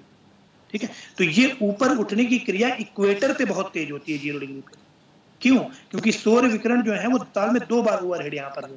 तो यही जो कन्वेक्शन हो रहा है ना, जब ये ऊपर पहुंच जाता है इस तरह से नीचे से ऊपर की तरफ, इसे हम बोलते हैं कन्वेक्शनल करंट या संवहनी तरंगें। और ये प्रोसेस सबसे तेज कहां पर होगा? अगर पृथ्वी पर देखा जाए, किस लैटिट्यूड पर या किस अक्षांश पर होगा? तो वो आपका इक्वेटर पे होगा, 0 डिग्री अक्षांश। तो यही मैं कह रहा हूं कि जो आपकी ये संवहनी तरंगें हैं, कन्वेक्शनल करंट है, ये आपकी इक्वेटर पे सबसे ज्यादा स्ट्रांग होने की वजह से, जो ट्रोपोपॉज की हाइट है, अगर ये आपका इक्वेटर है तो ट्रोपोपॉज को ऊपर की तरफ धकेल देती है इस तरह से। ये जो नीचे से कन्वेक्शनल करंट ऊपर की तरफ जा रही है, नीचे से जो एयर मास बहुत इंटेंस वेलोसिटी के साथ बहुत तेज ऊपर की तरफ बढ़ रहा है, ये ट्रोपोपॉज को ऊपर की तरफ धकेलता है। इसलिए ये आपकी ट्रोपोपॉज की हाइट जो होती है इक्वेटर पे ऑलमोस्ट 16 किलोमीटर हो जाती है, और अगर पोल्स पे वहीं बात करें तो वो कम रह जाती है ना, 6 to 8 किलोमीटर। क्योंकि पोल्स पे तो ये परिघटना नहीं हो रही है ना कन्वेक्शनल करंट वाली। तो प्लीज एक बार कंफर्म करें ये समझ में आया कि नहीं आया जो भी मैंने बताया है कि इक्वेटर पे हाइट ज्यादा क्यों होती है, पोल्स पे कम क्यों होती है ट्रोपोपॉज की। Yes sir. अब इसी में देखिए क्वेश्चन एग्जाम में कैसे कैसे बनते हैं। क्वेश्चन अब बनेगा कि ट्रोपोस्फीयर पे, ध्यान दीजिएगा मैं क्या कह रहा हूं, ट्रोपोपॉज पे इक्वेटर के ऊपर टेम्परेचर लोवेस्ट होता है। ट्रोपोपॉज पे इक्वेटर के ऊपर, ध्यान दीजिएगा, विषुवत रेखा के ऊपर जो ट्रोपोपॉज है वहां पर टेम्परेचर लोएस्ट होता है in comparison to the poles. Pole के ऊपर जो ट्रोपोपॉज है यहाँ पर जो टेम्परेचर है इससे बहुत ज्यादा कम होता है इक्वेटर के ऊपर। तो ये स्टेटमेंट सही है कि गलत है? ऐसे ही स्टेटमेंट बनते हैं अगर आप यूपीएससी के एग्जाम में बैठोगे। तो फ्रेंड्स इस चीज को आप ध्यान दीजिएगा, कंफ्यूज मत होइएगा कि इक्वेटर पे सन 2 बार ओवरहेड हो रहा है साल में, उसके बाद भी अगर ट्रोपोपॉज की बात करें, अपर एटमॉस्फेयर की बात करें, up to the height of 10 kilometre की बात करें, 16 किलोमीटर की बात करें, तो वहां पर टेम्परेचर इक्वेटर के ऊपर लोएस्ट होता है सबसे कम, पोल्स पे सबसे कम नहीं होता है। ऐसा क्यों होता है इसको भी आइए समझिए। तो इसके लिए एक और फिगर हम लोग बनाएंगे। ये था फ्रेंड्स हमारा ग्राउंड, ठीक है। ग्राउंड पे मैंने बोला ये है इक्वेटर और ये है पोल और ये है आपका ट्रोपोपॉज। ये आपका 16 किलोमीटर है और ये आपका है सपोज कीजिए 8 किलोमीटर की हाइट। मैंने कहा कि ट्रोपोस्फीयर में ग्राउंड से जब हम ऊपर की तरफ जाते हैं तो जो टेम्परेचर है वो सामान्य ह्रास दर से कम होता है। जो टेम्परेचर है वो सामान्य ह्रास दर से कम होता है, नॉर्मल लैप्स रेट से कम होता है। लास्ट लेक्चर मैंने आपको बताया था ये आपका होता है ऑलमोस्ट 6.5 डिग्री सेंटीग्रेड पर किलोमीटर। फॉरेनहाइट के सेंस में देखें तो 3.5 डिग्री फॉरेनहाइट पर 1000 फुट। तो इस रेट से टेम्परेचर आपका कम हो रहा है नीचे से ऊपर जाने पर, ठीक है। अब इस 6.5 को हम थोड़ा सा इजी नंबर ले लेते हैं ताकि हम लोग अपने कॉन्सेप्ट को समझें। मान लेते हैं चलिए 5 डिग्री सेंटीग्रेड कम हो रहा होगा, है ना, ऊपर जाने पर। सपोज कर लीजिए कि नॉर्मल लैप्स रेट आपका 5 डिग्री सेंटीग्रेड है, सामान्य ह्रास दर जो ताप का है वो 5 डिग्री सेंटीग्रेड है। तो आप बताइए कि 16 किलोमीटर की ऊंचाई पर जाने पर अगर यहां पर सपोज की जो टेम्परेचर है इक्वेटर पे वो आपका है ऑलमोस्ट 30 डिग्री सेंटीग्रेड इक्वेटर पे है, और पोल्स पे हम मान लेते हैं कि 5 डिग्री सेंटीग्रेड है, ठीक है, क्योंकि टेम्परेचर तो कम ही होगा ना, इक्वेटर पे ज्यादा होगा, सन की रेज डायरेक्टली ओवरहेड पड़ रही है सरफेस पे, तो यहाँ का टेम्परेचर हम 30 डिग्री सेंटीग्रेड मान लेते हैं, और पोल पे तो कम ही होगा यहाँ कंपैरिजन में, ये हम 5 डिग्री सेंटीग्रेड मान लेते हैं। मैंने कहा कि ऊपर जाने पर 1 किलोमीटर ऊपर जाने पर 5 डिग्री सेंटीग्रेड हमारा टेम्परेचर कम हो जाएगा, तो 16 किलोमीटर ऊपर जाने पर टेम्परेचर कितना कम होगा, वो आपका आएगा almost 80 degree centigrade. 80 degree centigrade तापमान गिरेगा 16 किलोमीटर ऊपर जाने पर, है ना। 30 डिग्री यहाँ पर है, तो 80 में से आप 30 को अगर घटा दें तो यहाँ पर जो टेम्परेचर आया, अब ये माइनस में है 80, ध्यान रखिएगा, है ना, क्योंकि ऊपर जाने पर 5 डिग्री सेंटीग्रेड कम हो रहा है। तो मैंने कहा कि आप 16 किलोमीटर ऊपर जाओगे तो कितना टेम्परेचर कम होगा, तो वो आपका यहाँ पर गए, आपका 30 से अगर सपोज कि ये 1 किलोमीटर है तो यहाँ पर हो जाएगा आपका 25, और ऊपर गए 20, यहाँ पर जाओगे 15, फिर आपका आ जाएगा 10, है ना, 10 के बाद आपका आ जाएगा 5, और किलोमीटर गिनते रहो, 1 2 3 4 5 किलोमीटर पे आपका 5 आ गया है, और 6 किलोमीटर पे आप देखो तो 0 डिग्री पहुंच गया। 7 किलोमीटर पे आप चले जाओ तो आप पहुंच जाओगे -5 डिग्री, 8 किलोमीटर पे -10 डिग्री सेंटीग्रेड, इसी तरह 9 किलोमीटर पे आप पहुंचिए -20 डिग्री सेंटीग्रेड, और जब आप ऊपर जाओगे, और सपोज कीजिए ये 16 की बजाय अगर 18 हो, अब और ऊपर आप जाओगे तो आपका यहाँ पर आ जाएगा -40 डिग्री सेंटीग्रेड के आसपास टेम्परेचर, है ना। और लेकिन वही आप यहाँ पर अगर नॉर्मल जो लैप्स रेट है उसको लगाओ, यहाँ पर आपका जमीन पे 5 डिग्री सेंटीग्रेड है, जैसे ही आप 1 किलोमीटर उठे आपका यहाँ पर हो गया 0 डिग्री सेंटीग्रेड, और इस तरह से जब आप ऊपर 8 किलोमीटर जाओगे तो ये आपका -40 डिग्री आएगा, और यहाँ पर जब हम 80 में से 30 को माइनस करेंगे तो ये आपका यहाँ पे -50 डिग्री सेंटीग्रेड आएगा।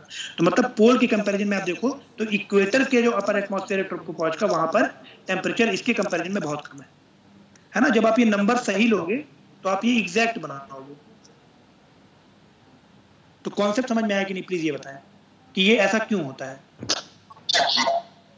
ना, क्योंकि इक्वेटर पे हाइट ज्यादा है, इक्वेटर पे हाइट है 16 किलोमीटर, इसमें आपका -50 पे पहुंच रहा है, जबकि हम लोगों ने एक हाइपोथेटिकल केस लिया, और वहीं पर जब आप पोल में देखोगे तो आपका इससे बहुत कम टेम्परेचर रहेगा, या इससे बहुत ज्यादा रहेगा, है ना, ये तो -50 है। तो इसलिए कहा जाता है कि जो ट्रोपोपॉज है वहां पर अपर एटमॉस्फेयर में इक्वेटर के ऊपर लोएस्ट टेम्परेचर होता है इन कंपैरिजन टू पोल्स। तो ये भी क्वेश्चन आपका इस तरह से बन सकता है। ट्रोपोस्फेयर में सारी वायुमंडलीय घटनाएं होती हैं, क्योंकि आप देखिए जितने भी आप कह लो एटमॉस्फेयर का जो कंपोजिशन है, गैसेज हैं, डस्ट पार्टिकल हैं, आपके वाटर वेपर हैं, वो सारे ट्रोपोपॉज में ही कॉन्सेंट्रेटेड होते हैं, है ना, ट्रोपोपॉज में रहते हैं। क्यों? क्योंकि जितनी भी भारी कण होंगी वो अर्थ की ग्रेविटी उन्हें अपनी तरफ खींचेगी, तो सब नीचे के जो वातावरण है उसमें ही कंसेंट्रेटेड होते हैं, इसीलिए क्लाउड फॉर्मेशन, ये सारी चीजें आपको यहीं पर दिखेंगी बहुत ज्यादा, है ना। तो एयरक्राफ्ट इनके ऊपर उड़ना इसीलिए पसंद करते हैं। स्ट्रेटोस्फीयर में आप जाओगे तो केवल एक कंडीशन में, अंटार्कटिका पर आप देखोगे कि स्ट्रेटोस्फेरिक क्लाउड का फॉर्मेशन होता है, जिससे आपका ओजोन लेयर डिप्लीट होता है। अभी हम इसके बारे में बात करेंगे, ठीक है। तो अगर एक नॉर्मल हम लोग कंक्लूजन निकालें ट्रोपोस्फीयर का, तो उसमें हम लोगों ने देखा कि जो टेम्परेचर है वो नॉर्मल लैप्स रेट से -6.5 डिग्री सेंटीग्रेड पर 1000 मीटर के हिसाब से नीचे गिर रहा है ऊपर बढ़ने पर। हाइट जो होती है डिक्रीज करती है इक्वेटर टुवर्ड्स पोल, मतलब इक्वेटर पे ज्यादा होती है ट्रोपोपॉज की हाइट, पोल्स पे कम होती है। अब समर्स जब होंगे, है ना, समर कंडीशन जब होगी, जब ट्रॉपिक ऑफ कैंसर पे सन ओवरहेड होगा तो ये हाइट आपकी और इंक्रीज कर जाएगी, ठीक है। और जब विंटर की कंडीशन होगी तो हाइट डिक्रीज कर जाएगी। तो मतलब जो सन की अपरेंट पोजीशन है नॉर्थ टू साउथ, उसका तो इफेक्ट पड़ेगा ही पड़ेगा, है ना। वहीं पर अगर एवरेज हाइट की बात करें फ्रेंड्स, तो जो इक्वेटर की एवरेज हाइट होती है, जो ट्रोपोपॉज की एवरेज हाइट होती है इक्वेटर पे, वो होती है 16 किलोमीटर, और पोल्स पे होती है ऑलमोस्ट 6 किलोमीटर की, है ना। इसको 6 to 8 किलोमीटर भी कभी कभी कहा जाता है। तो इसके बाद फ्रेंड्स जो हमारा ट्रोपोपॉज है, अगर इसके बारे में अगर इसकी थिकनेस पूछी जाए कितनी है, तो ऑलमोस्ट 1.5 किलोमीटर इसकी थिकनेस होती है। और हाइट मैंने आपको पहले बता दी कि ट्रोपोपॉज की हाइट इक्वेटर और पोल के रिस्पेक्ट में क्या क्या होती है। अगला लेयर फ्रेंड्स हमारा आता है जो हम लोगों ने देखा है स्ट्रेटोस्फीयर का। स्ट्रेटोस्फीयर का जो निचला लेयर है ना, जिसको हम लोग लोअर स्ट्रेटोस्फीयर कहते हैं, आप कह सकते हो up to 30 kilometre of height. यहाँ पर आप देख लो ये वाला जो पोर्शन है, ये वाला, यहाँ पर आपके सीरस क्लाउड्स भी बनते हैं कभी कभी, है ना, या आप कह सकते हो स्ट्रेटोस्फेरिक क्लाउड का फॉर्मेशन भी होता है। अब ये क्यों होता है स्ट्रेटोस्फेरिक क्लाउड का फॉर्मेशन, तो ये हम लोग पोलर वोर्टेक्स पढ़ेंगे अभी आगे एटमॉस्फेरिक सर्कुलेशन में, तो उसमें मैं आपको बताऊंगा, ठीक है। और अब ट्रोपोस्फियर, नो वेदर फिनोमेना, ये मैंने आपको बता दिया। क्यों? क्योंकि जो कंपोजिशन है एटमॉस्फेयर का वो डेंसली पॉपुलेटेड कहाँ पर है? ट्रोपोस्फियर में। स्ट्रेटोस्फीयर में फ्रेंड्स एक लेयर और होती है जिसे हम आयनोस्फीयर के नाम से जानते हैं, ठीक है, सॉरी ओजोनोस्फीयर के नाम से जानते हैं, जिसको हम ओजोन मंडल भी कहते हैं हिंदी में। 30 किलोमीटर से लेकर के 60 किलोमीटर तक की हाइट तक ओजोन का कंसंट्रेशन बना रहता है स्ट्रेटोस्फीयर में, ठीक है। तो आप कह सकते हैं कि जो ओजोन होता है, देखिए इसकी खासियत क्या होती है, ओजोन आप O3 लिखते हो, ठीक है। सन की जो अल्ट्रा वायलेट रेज आती हैं जिनकी इंटेंसिटी बहुत ज़्यादा होती है, एनर्जी बहुत ज़्यादा होती है, हम कह सकते हैं जो यूवी रेडिएशन होते हैं, जब ये इस ओजोन पे पड़ते हैं तो ये ओजोन एक ऑक्सीजन और एक नेसेंट ऑक्सीजन में टूट जाता है। एक ऑक्सीजन के मॉलिक्यूल में टूट जाएगा और एक नेसेंट ऑक्सीजन। ये जो रिएक्शन है ये आपकी हीट रिएक्शन होती है, ये आपकी हीट रिएक्शन होती है। तो जो ओजोन का डिसइंटीग्रेशन होता है, इस हीट रिएक्शन, जो हीट रिलीज हो रही है यहाँ से, जो ऊष्मा रिलीज हो रही है, उसके कारण ही स्ट्रेटोस्फीयर में टेम्परेचर इंक्रीज करना स्टार्ट हो जाता है, ठीक है। स्ट्रेटोस्फीयर में टेम्परेचर के बढ़ने का कारण क्या है? क्योंकि जो ओजोन का डिसइंटीग्रेशन हो रहा है, एक ओजोन मॉलिक्यूल और एक नेसेंट ऑक्सीजन में, एक हीट रिएक्शन है, ये हीट रिलीज करती है। इसी तरह से फ्रेंड्स ये जो रिएक्शन है ये आगे कंटिन्यू कैसे होता है कि ये जो अल्ट्रा वायलेट रेज होती हैं या फिर ये जो रेडिएशन होते हैं, सोलर रेडिएशन, इनको ओजोन के मॉलिक्यूल्स आप अपने में अवशोषित कर लेते हैं, है ना। तो ओजोन के मॉलिक्यूल्स जब रेडिएशन और अल्ट्रा वायलेट रेज को हाई इंटेंसिटी या मैक्सिमम इंटेंसिटी की जो रेज होती हैं उनकी एनर्जी अपने अंदर ले लेते हैं, तो उस कारण भी इस लेयर में टेम्परेचर बढ़ना स्टार्ट कर देता है। तो देखिए ट्रोपोस्फीयर में ऐसी कोई घटना हो नहीं रही थी, इसलिए ट्रोपोस्फीयर में हाइट के साथ टेम्परेचर घट रहा था, लेकिन स्ट्रेटोस्फीयर में टेम्परेचर बढ़ना स्टार्ट हो जाता है। एक चीज और आप याद रखिएगा कि जो ओजोन का कंसंट्रेशन है वो 18 से 30 किलोमीटर तक तो बढ़ता है ना, 18 से 30 किलोमीटर तक ये बढ़ेगा, लेकिन उसके बाद ओजोन का कंसंट्रेशन अप टू 50 किलोमीटर घटने लगता है। उसके बाद भी टेम्परेचर लगातार बढ़ता है। ऐसा इसलिए होता है फ्रेंड्स क्योंकि यहाँ पर जो ओजोन मौजूद है आफ्टर 30 किलोमीटर, 30 से 50 किलोमीटर के बीच में जो ओजोन है वो आपकी इन यूवी रेडिएशन की एनर्जी को अपने अंदर अवशोषित कर लेता है, ट्रैप कर लेता है हीट को एक तरह से, ठीक है। और यही इफेक्ट आपको दिखेगा green gas effect. Green house gases क्या करते हैं? जो LWTR है, LWTR long wave terrestrial radiation, या आप कह सकते हो इसको दीर्घ तरंग पार्थिव विकिरण जो होते हैं, इनको इनकी हीट या इनकी ऊष्मा को जो ग्रीन हाउस गैसेस होते हैं लाइक कार्बन डाइऑक्साइड, ये ट्रैप कर लेते हैं, है ना, उनको एस्केप नहीं करने देते हैं, उनके लिए ओपैक हो जाते हैं एटमॉस्फेयर में, इसलिए हमारा वायुमंडल गर्म हो जाता है। यही ग्रीन हाउस इफेक्ट कहलाता है। उसके बाद फ्रेंड जो अगली लेयर हमारी आती है वो आती है मेसोस्फीयर की, तो इसको थोड़ा क्लियर कर लेते हैं। मेसोस्फीयर में आप देखिए फ्रेंड्स टेम्परेचर वापस गिरना स्टार्ट हो जाता है, और हाइट की बात करें तो एवरेज हाइट आपकी 50 to 80 किलोमीटर की हाइट होती है। टेम्परेचर डिक्रीजेज विद हाइट, ये इंपॉर्टेंट है कि किस लेयर में टेम्परेचर इंक्रीज करता है और किस लेयर में टेम्परेचर डिक्रीज कर रहा है। तो मेसोस्फीयर में टेम्परेचर अपने मैक्सिमम लेवल तक कम होता है, ध्यान रखिएगा, है ना, ऑलमोस्ट -100 डिग्री सेंटीग्रेड तक टेम्परेचर मेसोस्फीयर में कम हो जाता है। अब मेसोस्फीयर में टेम्परेचर कम क्यों हो रहा है? क्योंकि अब आपको समझना पड़ेगा कि टेम्परेचर एक्चुअली में होता क्या है। देखिए हमारे वायुमंडल में जो उसका कंपोजिशन है, जो गैसेज हैं, जो डस्ट पार्टिकल हैं, जो पार्टिकुलेट मैटर है ना, जो वाटर वेपर है, इनके अंदर सोलर जो इंसुलेशन है ना, जो सौर विकिरण है, इनकी जो एनर्जी, जो हीट है, वो इन पार्टिकल्स में स्टोर हो रही है, वो टेम्परेचर की फॉर्म में स्टोर होती है। मतलब हम कह सकते हैं कि temperature is nothing but stored heat energy या stored solar energy in this particles, particulate matter, gases, dust particle, water vapour. तो सौर विकिरण की जो ऊष्मा है या फिर जो आपका LWTR है, उनकी जो हीट एनर्जी है, जब वो इन पार्टिकल में स्टोर होती है तो उसे ही हम टेम्परेचर का नाम देते हैं। उसको मेजर करते हैं in degree of temperature, in terms of temperature, तापमान के टर्म्स में उसे मेजर करते हैं। अब आप बताओ जो एटमॉस्फेयर है हमारा, वो नीचे से ऊपर जाने पर सघन हो रहा है या विरल हो रहा है? प्लीज आप इसे अटेम्प्ट करें, थोड़ा सा ब्रेन स्टॉर्मिंग भी जरूरी है, आप थोड़ा सोचें। आप में से प्लीज कोई बताए कि नीचे से ऊपर जाने पर जो विरल होता जाता है। जी बिल्कुल, जो एटमॉस्फेयर है उसकी डेंसिटी कम होती जाती है, ठीक है, जो एटमॉस्फेयर है वो विरल होता जाता है। तो ऊपर जब हाईएस्ट लेवल की हम बात करते हैं तो यहाँ पर ये मॉलिक्यूल्स हैं ही नहीं।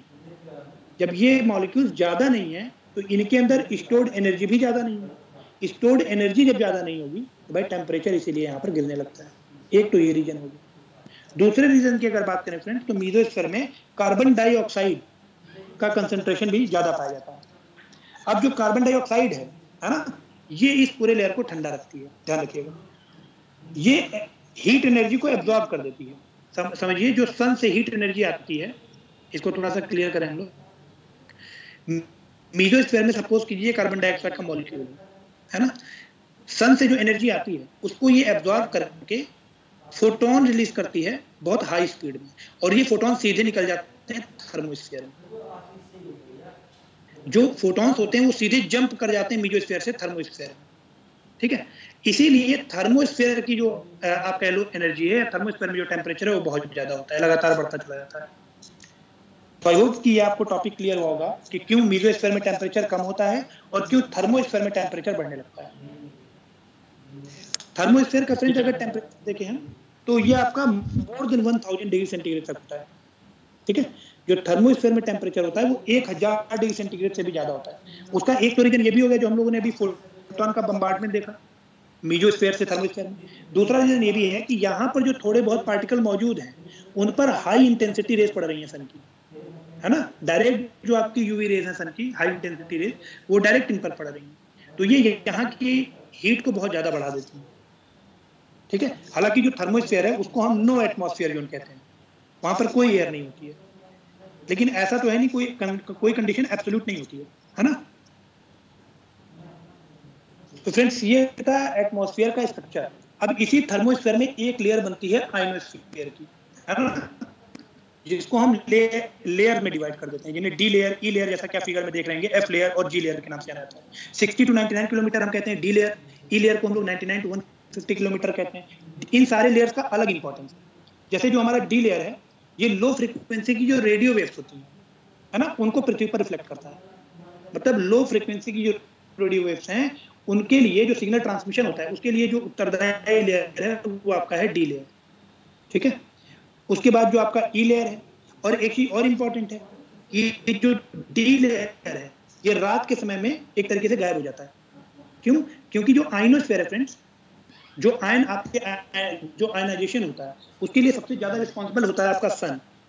जब आपका डे टाइम होता है ना, दिन का जब समय होता है, तो जब सोलर इंसोलेशन पर्याप्त मात्रा में मिलता है तो आयनाइजेशन आपको पर्याप्त मात्रा में होता है वहां पर कणों का। अब ये आयनाइजेशन रात में बहुत कम हो जाता है, जिसके कारण ये लेयर कम, इसकी इंटेंसिटी कम होने के कारण ये डिसअपीयर हो जाती है, गायब हो जाती है। तो लो फ्रीक्वेंसी की जो रेडियो वेव्स हैं उनके सिग्नल ट्रांसमिशन के लिए आपकी डी लेयर उत्तरदायी होती है। वहीं अगर ई लेयर की बात करें तो ये फ्रेंड्स मीडियम और लो दोनों जो वेव्स होती हैं, मीडियम फ्रीक्वेंसी की जो रेडियो वेव्स होती हैं, जो लो फ्रीक्वेंसी की रेडियो वेव्स होती हैं, उन दोनों को ये रिफ्लेक्ट करता है अर्थ तक। और जो एफ लेयर होता है फ्रेंड्स, ये जो हाई फ्रीक्वेंसी रेडियो वेव्स होते हैं उनके लिए होता है। और जो एफ वे लेयर है या के लिए एफ और जी लेयर है, ये दोनों आपके रात और दिन दोनों टाइम पे मौजूद हैं। इसीलिए एक क्वेश्चन एक बार यूपीएससी में पूछा गया था कि जो रेडियो ट्रांसमिशन होता है ये रात के समय में वीकर क्यों होता है in comparison to day time. तो इसका सिंपल सा कॉन्सेप्ट यही है कि जो आयनाइजेशन है it depends on the sun and which is in fact depend on the radiation received from the sun. जो रेडिएशन इंसोलेशन सन से रिसीव है उसी पर तो पूरा डिपेंड करता है। और इसीलिए जो आयनोस्फीयर होता है फ्रेंड्स वो रेडियो ट्रांसमिशन में बहुत ज्यादा ठीक है। कंफर्म करें इतनी बात समझ में आ गई है? The voice is not clearly. Ionosphere नहीं समझ में आया, फिर से बताऊं? जी सर वॉइस आपकी अभी एक बार कंफर्म कर दें, वॉइस क्लियर है? जी वॉइस क्लियर कंफर्म कर दें। Yes sir. मैंने कहा फ्रेंड जियो आपका मीसोस्फीयर, उसके बाद जो लास्ट लेयर है वो आपका आयनोस्फीयर का लेयर है, ठीक है।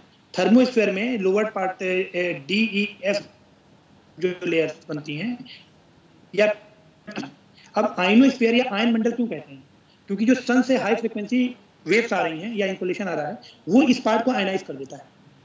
आयनाइज जब करेगा तो जो सबसे नीचे वाली लेयर है ये आपकी जो लो फ्रीक्वेंसी रेडियो वेव्स है ना, उनके ट्रांसमिशन में हेल्प करती हैं। और जैसे जैसे आप ऊपर बढ़ोगे वैसे वैसे जो एफ और जी लेयर है ये आपकी हाई फ्रीक्वेंसी जो रेडियो वेव्स होती हैं उनके ट्रांसमिशन में मदद करती हैं। ठीक है। अब ये जो आपका रेडियो वेव ट्रांसमिशन है इस तरह से देखा जाए तो पूरा डिपेंड है ना, ये जो इनकमिंग सोलर रेडिएशन, ये जो आपका रेडियो वेव ट्रांसमिशन होता है वो रात के समय में वीक हो जाता है, जबकि दिन के समय में ये बहुत अच्छे से काम करता है ड्यू टू प्रेजेंस ऑफ सन। अब यहीं पर एक कॉन्सेप्ट और आता है फ्रेंड, जो आयनोस्फीयर है उसी के कारण दो और घटनाएं होती हैं जिन्हें हम ऑरोरा कहते हैं, है ना। ऑरोरा दो तरह की होती है, नॉर्दर्न हेमिस्फीयर है ना, उत्तरी गोलार्ध में नॉर्थ पोल के ऊपर जो ऑरोरा की घटना होती है, मैं लिख दे रहा हूं ऑरोरा, ये आपकी होती है, इसे बोलते हैं नॉर्दर्न हेमिस्फीयर में ऑरोरा बोरियोलिस।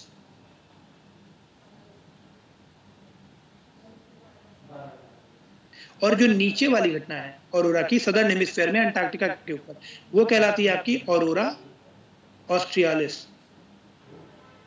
तो नाम याद रखने का तरीका मैं आपको बता दूं कि नीचे आपका ऑस्ट्रेलिया है ना, सदर्न हेमिस्फीयर में, दक्षिणी गोलार्ध में, तो ऑरोरा ऑस्ट्रियालिस आपका दक्षिणी गोलार्ध के ऊपर होगा या साउथ पोल के ऊपर होगा। और जो ऑरोरा बोरियोलिस है वो आपका नॉर्दर्न हेमिस्फीयर में नॉर्थ पोल के ऊपर या उत्तरी ध्रुव के ऊपर होता है।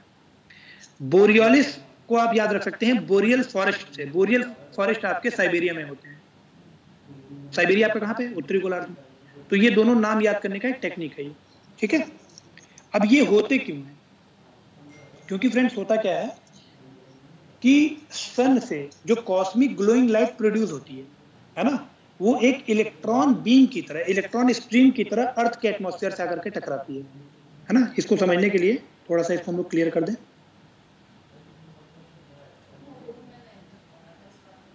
यहां पर हम लोग देखें तो फ्रेंड्स सपोज कीजिए ये हमारा अर्थ है।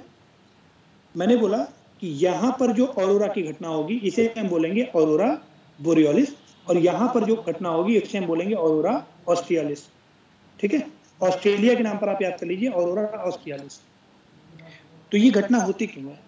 सन से जो कॉस्मिक लाइट आती है ना, वो एक तरीके से इलेक्ट्रॉन बम्बार्डमेंट करता है, इलेक्ट्रॉन बीम बन जाती है और जो अर्थ के एटमॉस्फेयर से आके टकराती है, और जब ये आयनोस्फीयर में आते हैं है ना, और ये जो इलेक्ट्रॉन आप कह लो बम्बार्डमेंट है, जब ये आयनोस्फीयर में आता है और जो अर्थ का मैग्नेटिक फील्ड है उसके द्वारा इन्फ्लुएंस होकर के ये पूरे आयनोस्फीयर में एक लाइट जनरेट करता है ना, जिसे हम कॉस्मिक लाइट भी कहते हैं। यही परिघटना आपको कहलाती है ऑरोरा।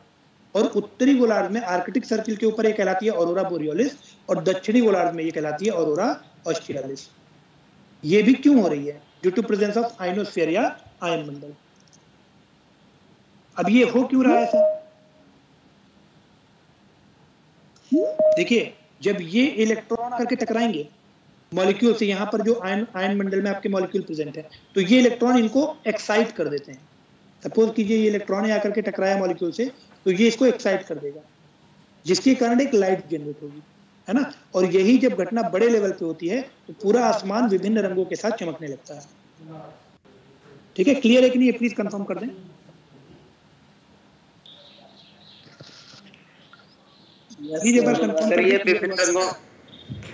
सर ये विभिन्न रंगों में जो चमके हुए जो इंटरफ्लुएंस है। जी बिल्कुल, ठीक है। अब देखिए फ्रेंड, जो अगला हमारा क्लियर है, ये बोलते हैं this concept is not clear, aurora borealis and australis। जी बताएं मैम, प्लीज रिपीट कर दें अपना क्वेश्चन। सर ये क्लियर नहीं है ये दोनों, aurora borealis and australis। I mean, I got this part that electronic light that falls from the sun। देखिए मैं फिर से बता देता हूँ, ठीक है। Thank you. ये आपका सपोज कीजिए ये आपका सन है, ठीक है। सन के सरफेस पे बहुत बड़े बड़े मैग्नेटिक स्टॉर्म्स आते हैं। सन के सरफेस पे बहुत बड़े बड़े मैग्नेटिक स्टॉर्म्स आते हैं, जिसके कारण ये जो इस मैग्नेटिक स्टॉर्म से प्रभावित होकर के एक घटना होती है, एक इवेंट होता है जिसे हम बोलते हैं coronal mass ejection. Coronal mass ejection, ये जो इजेक्शन है वो किस चीज का इजेक्शन होता है? इलेक्ट्रॉन्स का। है ना। तो सन से जब ये इलेक्ट्रॉन इजेक्ट होकर के एक बीम की तरह आकर के आयनोस्फीयर में प्रेजेंट मॉलिक्यूल से टकराते हैं, आयनोस्फीयर में जो मॉलिक्यूल्स हैं, एयर मॉलिक्यूल्स, उनसे जब टकराएंगे तो ये उनको एक्साइट कर देते हैं, है ना, क्योंकि ये बहुत तेज होती है, कैटास्ट्रोफिक इवेंट आप इसको कह सकते हो, एक तरीके से बहुत तेज हो रही है। तो ये जो एक्साइटमेंट है मॉलिक्यूल्स का, ये जब बड़े लेवल पे होता है तो पूरा आसमान चमकने लगता है, ठीक है। नॉर्दर्न हेमिस्फीयर में जब ये घटना होती है तो इसे ऑरोरा बोरियोलिस कहते हैं, और जो सदर्न हेमिस्फीयर में अंटार्कटिक सर्कल के ऊपर ये घटना होती है तो उसे ऑरोरा ऑस्ट्रियोलिस कहते हैं। प्लीज एक बार कंफर्म करने समझ में आया कि नहीं आया? Alright sir, thank you. Yes sir. ठीक है। इसके बाद फिर जो आखिरी लेयर है हमारा वो है एक्सोस्फीयर। मैंने कहा कि अगर ये अर्थ है, ठीक है, सपोज कीजिए ये हमने एक कॉलम बना दिया, तो अर्थ के करीब में, अर्थ के नजदीक अगर हम, सर ये घटना पोल्स पे क्यों होती है? एक्सक्यूज मी, आपकी आवाज सर क्लियर नहीं आ रही है। सर ये घटना पोल्स पे क्यों होती है? देखिए, पोल्स की कहने का मतलब यहाँ पर ये है कि जो आपका जैसे आर्कटिक सर्किल है ना, अब जब अभी मैं आपको एयर सर्कुलेशन आगे पढ़ाऊंगा तो उसमें आपको मैं बताऊंगा कि वहां पर आप कह लो सब पोलर लो प्रेशर बेल्ट्स बनते हैं, है ना, आर्कटिक सर्किल पे। अंटार्कटिक सर्किल पे भी इसी तरह सब पोलर लो प्रेशर बेल्ट्स बनते हैं। और यहाँ पर एक डायनेमिक फैक्टर भी अर्थ का काम करता है, फोर्स वाला, ठीक है, जो कि आपके इक्वेटर पे नहीं काम करता है। इक्वेटर पे, अब देखिए ये आगे का टॉपिक है, अभी मैं आपको एग्जैक्टली आगे क्लियर कर दूंगा जब हम लोग सर्कुलेशन पढ़ेंगे, atmospheric circulation, wind circulation, global wind circulation, तो उसमें ये चीज क्लियर हो जाएगी आपको, ठीक है, वरना फिर वो दोबारा से स्टार्ट करना पड़ेगा, ठीक है, थोड़ा सा वेट। तो यहाँ पर फ्रेंड मैंने बोला एक्सोस्फीयर में एटमॉस्फेयर का जो सबसे लोअर पार्ट है अप टू स्ट्रेटोस्फीयर, यहाँ पर आपका घनत्व तो सबसे ज्यादा होगा, डेंसिटी सबसे ज्यादा होगी, ये इसके कंपोजिशन है पार्टिकल्स, है ना, जो डस्ट पार्टिकल्स हैं या जो पार्टिकुलेट मैटर है, जो गैसेज है, और जैसे जैसे आप ऊपर जाओगे वैसे वैसे डेंसिटी बिल्कुल कम होती चली जाएगी। तो जो सबसे ऊपर पोर्शन है हमारा एक्सोस्फीयर का, अपर मोस्ट पार्ट जो है, उसमें आप कह सकते हैं एटमॉस्फेयर बिल्कुल होता ही नहीं, उसे हम लोग नो एटमॉस्फेयर जोन कहते हैं, है ना, मतलब नो एयर जोन। और वहीं एक्सोस्फीयर के ऊपर एक कर्मन लाइन बनती है अप टू 200 किलोमीटर की हाइट पे, और उसको हम लोग बोलते हैं boundary between space and earth atmosphere, ठीक है। तो इसमें फ्रेंड से जो एक्सोस्फीयर है वो हमारे लिए कुछ इतना इंपॉर्टेंस नहीं रखता है with respect to our syllabus, तो इसीलिए इसके बारे में हम लोग सिर्फ इतना जानते हैं कि जो हमारा अपर एटमॉस्फेयर एक्सोस्फीयर है उसमें केवल जो आपकी डेंसिटी है एयर की वो बहुत कम है। यहाँ से जो रेज आएंगी बिल्कुल बिना किसी ऑब्स्टिकल के रुकावट किए पहुंच जाएंगी थर्मोस्फीयर में। थर्मोस्फीयर में जो पार्टिकल्स मौजूद हैं थोड़े बहुत, वहां पर हाई एनर्जेटिक जब सन के रेज उसको कोलाइड करेंगे, स्ट्राइक करेंगे, तो वो टेम्परेचर वहां का बहुत ज्यादा बढ़ा देते हैं, ठीक है। इसलिए थर्मोस्फीयर से करके एक्सोस्फीयर में हमारा टेम्परेचर बढ़ने लगता है ग्रेटर देन 1000 डिग्री सेंटीग्रेड, ठीक है। अब यहाँ पर फ्रेंड्स एक इंपॉर्टेंट चीज ये है कि जो हम लोगों ने अभी फैब्रिकेशन देखा, सपोज कीजिए अर्थ सरफेस है, ये पहला आपका लेयर है ट्रोपोस्फीयर, ये आपका है स्ट्रेटोस्फीयर, मीजोस्फीयर, और मीजोस्फीयर के बाद ये आपका थर्मोस्फीयर, ठीक है, और इसके ऊपर है एक्सोस्फीयर। तो यहाँ पर ये जो मीजोस्फीयर के ऊपर मीजोपॉज वाली लाइन है, ठीक है, इसके थोड़े से ऊपर 100 किलोमीटर की जो हाइट है इसको हम बोलते हैं टर्बोपॉज। अभी तक हम लोगों ने क्या देखा, स्ट्रेटोपॉज, उसके नीचे ट्रोपोपॉज, फिर मीजोपॉज, है ना। मीजोपॉज के बाद हम लोगों ने देखा आपका एक्सोस्फीयर। मीजोपॉज के थोड़ा सा ऊपर 100 किलोमीटर की हाइट पर एक लाइन है जिसे हम बोलते हैं टर्बोपॉज, और ये टर्बोपॉज किस चीज का पॉज है, ये टेम्परेचर का पॉज नहीं है, ध्यान रखिएगा, ये आपका है एयर की मिक्सिंग का पॉज। जो टर्बुलेंस है, एयर में जो टर्बुलेंस है वो लोअर एटमॉस्फेयर में होता है केवल, क्योंकि ऊपर तो डेंसिटी है नहीं ना, बहुत विरल आपका एटमॉस्फेयर है, तो टर्बुलेंस ना होने के कारण इसको हम बोलते हैं टर्बोपॉज, ठीक है। और इसके नीचे आपका जो टर्बुलेंस है वो बहुत ज्यादा होता है। इसी जो क्लासिफिकेशन है इसमें आप एक और क्लासिफिकेशन देख लें कि मैंने बोला ये आपका है ट्रोपोस्फीयर, इसके ऊपर आप चले जाइए तो ये आपका है स्ट्रेटोस्फीयर, मीजोस्फीयर, मीजोस्फीयर के ऊपर हम लोगों ने देखा थर्मोस्फीयर, और थर्मोस्फीयर के ऊपर हम लोगों ने देख लिया एक्सोस्फीयर फाइनली, ठीक है। तो मीजोस्फीयर तक का जो एरिया है ना, ये आप कह लो मीजोपॉज तक का एरिया, इसे ही होमोस्फीयर भी बोला जाता है या सममंडल, और इसके ऊपर होता है आपका विषम मंडल हेट्रोस्फीयर, हेट्रोस्फीयर या विषम मंडल। अब ये जो हेट्रोस्फीयर है उसमें ध्यान दीजिएगा कि जितनी भारी गैसेस बची हैं वो आपकी नीचे की तरफ होंगी, जैसे नाइट्रोजन, इसके ऊपर आपका ऑक्सीजन का क्लियर है, ऑक्सीजन के ऊपर आपको हीलियम मिलेगा, और जो सबसे हल्की गैसेस हैं लाइक हाइड्रोजन ये सबसे ऊपर मिलती हैं। के ऊपर की जो एक लाइन है 100 किलोमीटर वाली कर्मन लाइन जिसे हम बोल रहे थे, है ना, ये आपकी टर्बोपॉज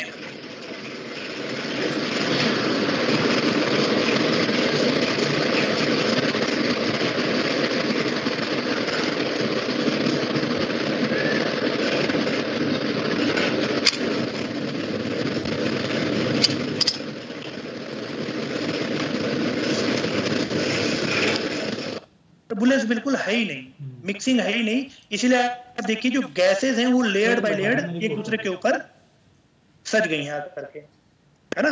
उसके नीचे इस तरह से लेयर नहीं मिलते हैं, लेकिन ऊपर आप देखिए एक लेयर नाइट्रोजन की मिली, ऑक्सीजन की मिली, हीलियम की मिली, हाइड्रोजन की मिली। क्यों? क्योंकि यहाँ पर टर्बोपॉज हो गया है, मिक्सिंग बंद हो गई है।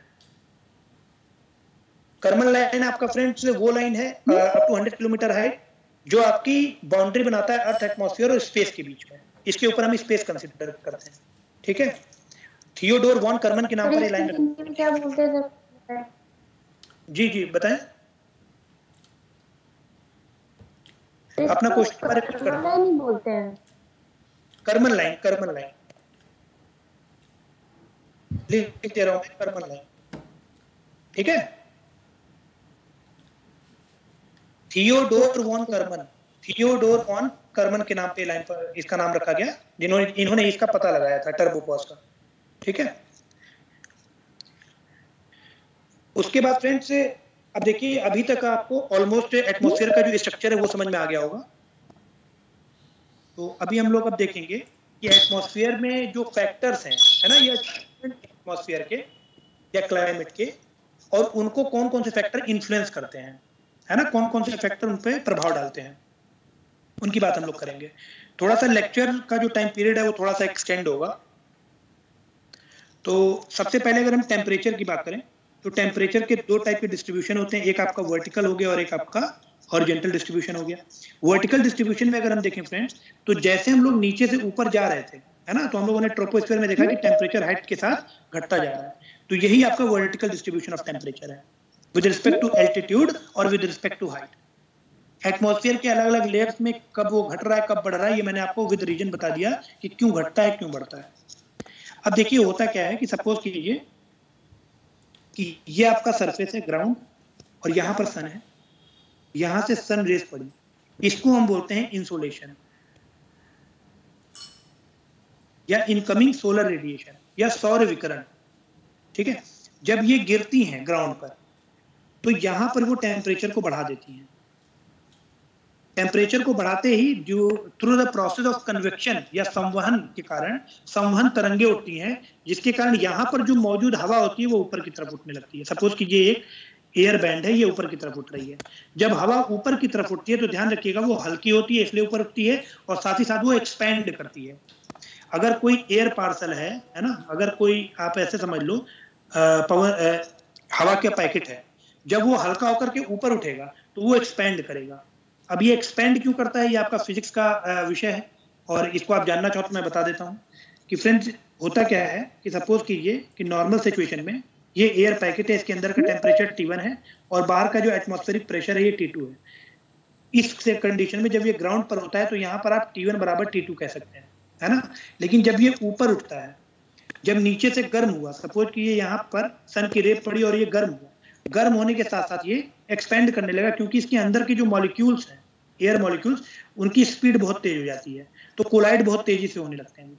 तो जब ये एयर पैकेट का जो या एयर पार्सल का जो वॉल है उससे टकराते हैं तो ये इसको एक्सपेंड करते हैं। इसीलिए जब हवा गर्म होती है तो हल्की होकर के ऊपर उठ करके एक्सपेंड करती है, ठीक है। तो अब जब हवा ऊपर की तरफ जाएगी तो ध्यान रखिएगा इसका टेम्परेचर कम होता जाएगा। नीचे अगर टेम्परेचर T1 है और यहाँ पर अगर टेम्परेचर T2 है तो जो T2 होगा वो लेस देन T1 होगा, ठीक है। उसी तरह अगर यहाँ पर सबसे ऊपर टेम्परेचर T3 है तो T3 सबसे ज्यादा छोटा होगा, सबसे ज्यादा कम होगा।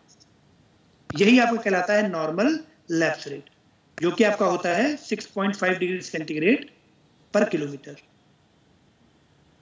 यहाँ पर फ्रेंड्स होता क्या है कि सपोज कीजिए ये जो बीच में एयर पार्सल था, यहाँ पर इसका तापमान था मान लीजिए 40 डिग्री सेंटीग्रेड, ठीक है, सौर विकिरण पड़ा, इसका तापमान यहाँ पर है 40 डिग्री सेंटीग्रेड। अब यहाँ पर जो एयर पार्सल है और यहाँ पर जो एयर पार्सल है, इनका तापमान 40 डिग्री सेंटीग्रेड तो होगा नहीं। क्यों? क्योंकि यहाँ पर जो सौर विकिरण है वो स्लैंटेड पड़ रही है ना, तिरछी पड़ रही है। तो जब सौर विकिरण तिरछी पड़ती है तो एक बड़े एरिया में डिस्ट्रीब्यूट हो जाती है और एनर्जी अपनी बड़े पार्ट को दे देती है, जिसके कारण जो इफेक्टिव टेम्परेचर होता है वो कम हो जाता है। तो यहाँ का टेम्परेचर सपोज कीजिए हो गया 20 डिग्री सेंटीग्रेड। तो अब यहाँ की जो ठंडी हवा है आसपास की, जब ये हवा गर्म होकर के ऊपर की तरफ उठेगी बीच वाली, तो ये इसकी जगह खाली हुई तो यहाँ पर बनेगा लो प्रेशर जब हवा ऊपर की तरफ उठ जाएगी, है ना। तो आसपास जो हाई प्रेशर है वहां से हवा लो प्रेशर की तरफ मूव करेगी, है ना। तो बीच में जो कंडीशन है, अगर आप बीच में खड़े हो तो आपको लगेगा कि एक शीतल पवन आपकी तरफ आ रही है दोनों तरफ, ठीक है। इसीलिए कहा जाता है कि जो एयर है वो हाई प्रेशर से लो प्रेशर की तरफ। ये कॉन्सेप्ट क्लियर है कि नहीं है? प्लीज बता दें।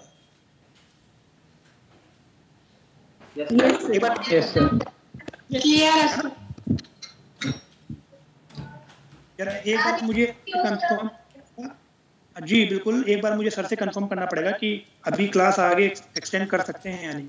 सर नेक्स्ट क्लास है, कितना टाइम रह रहा है आपका?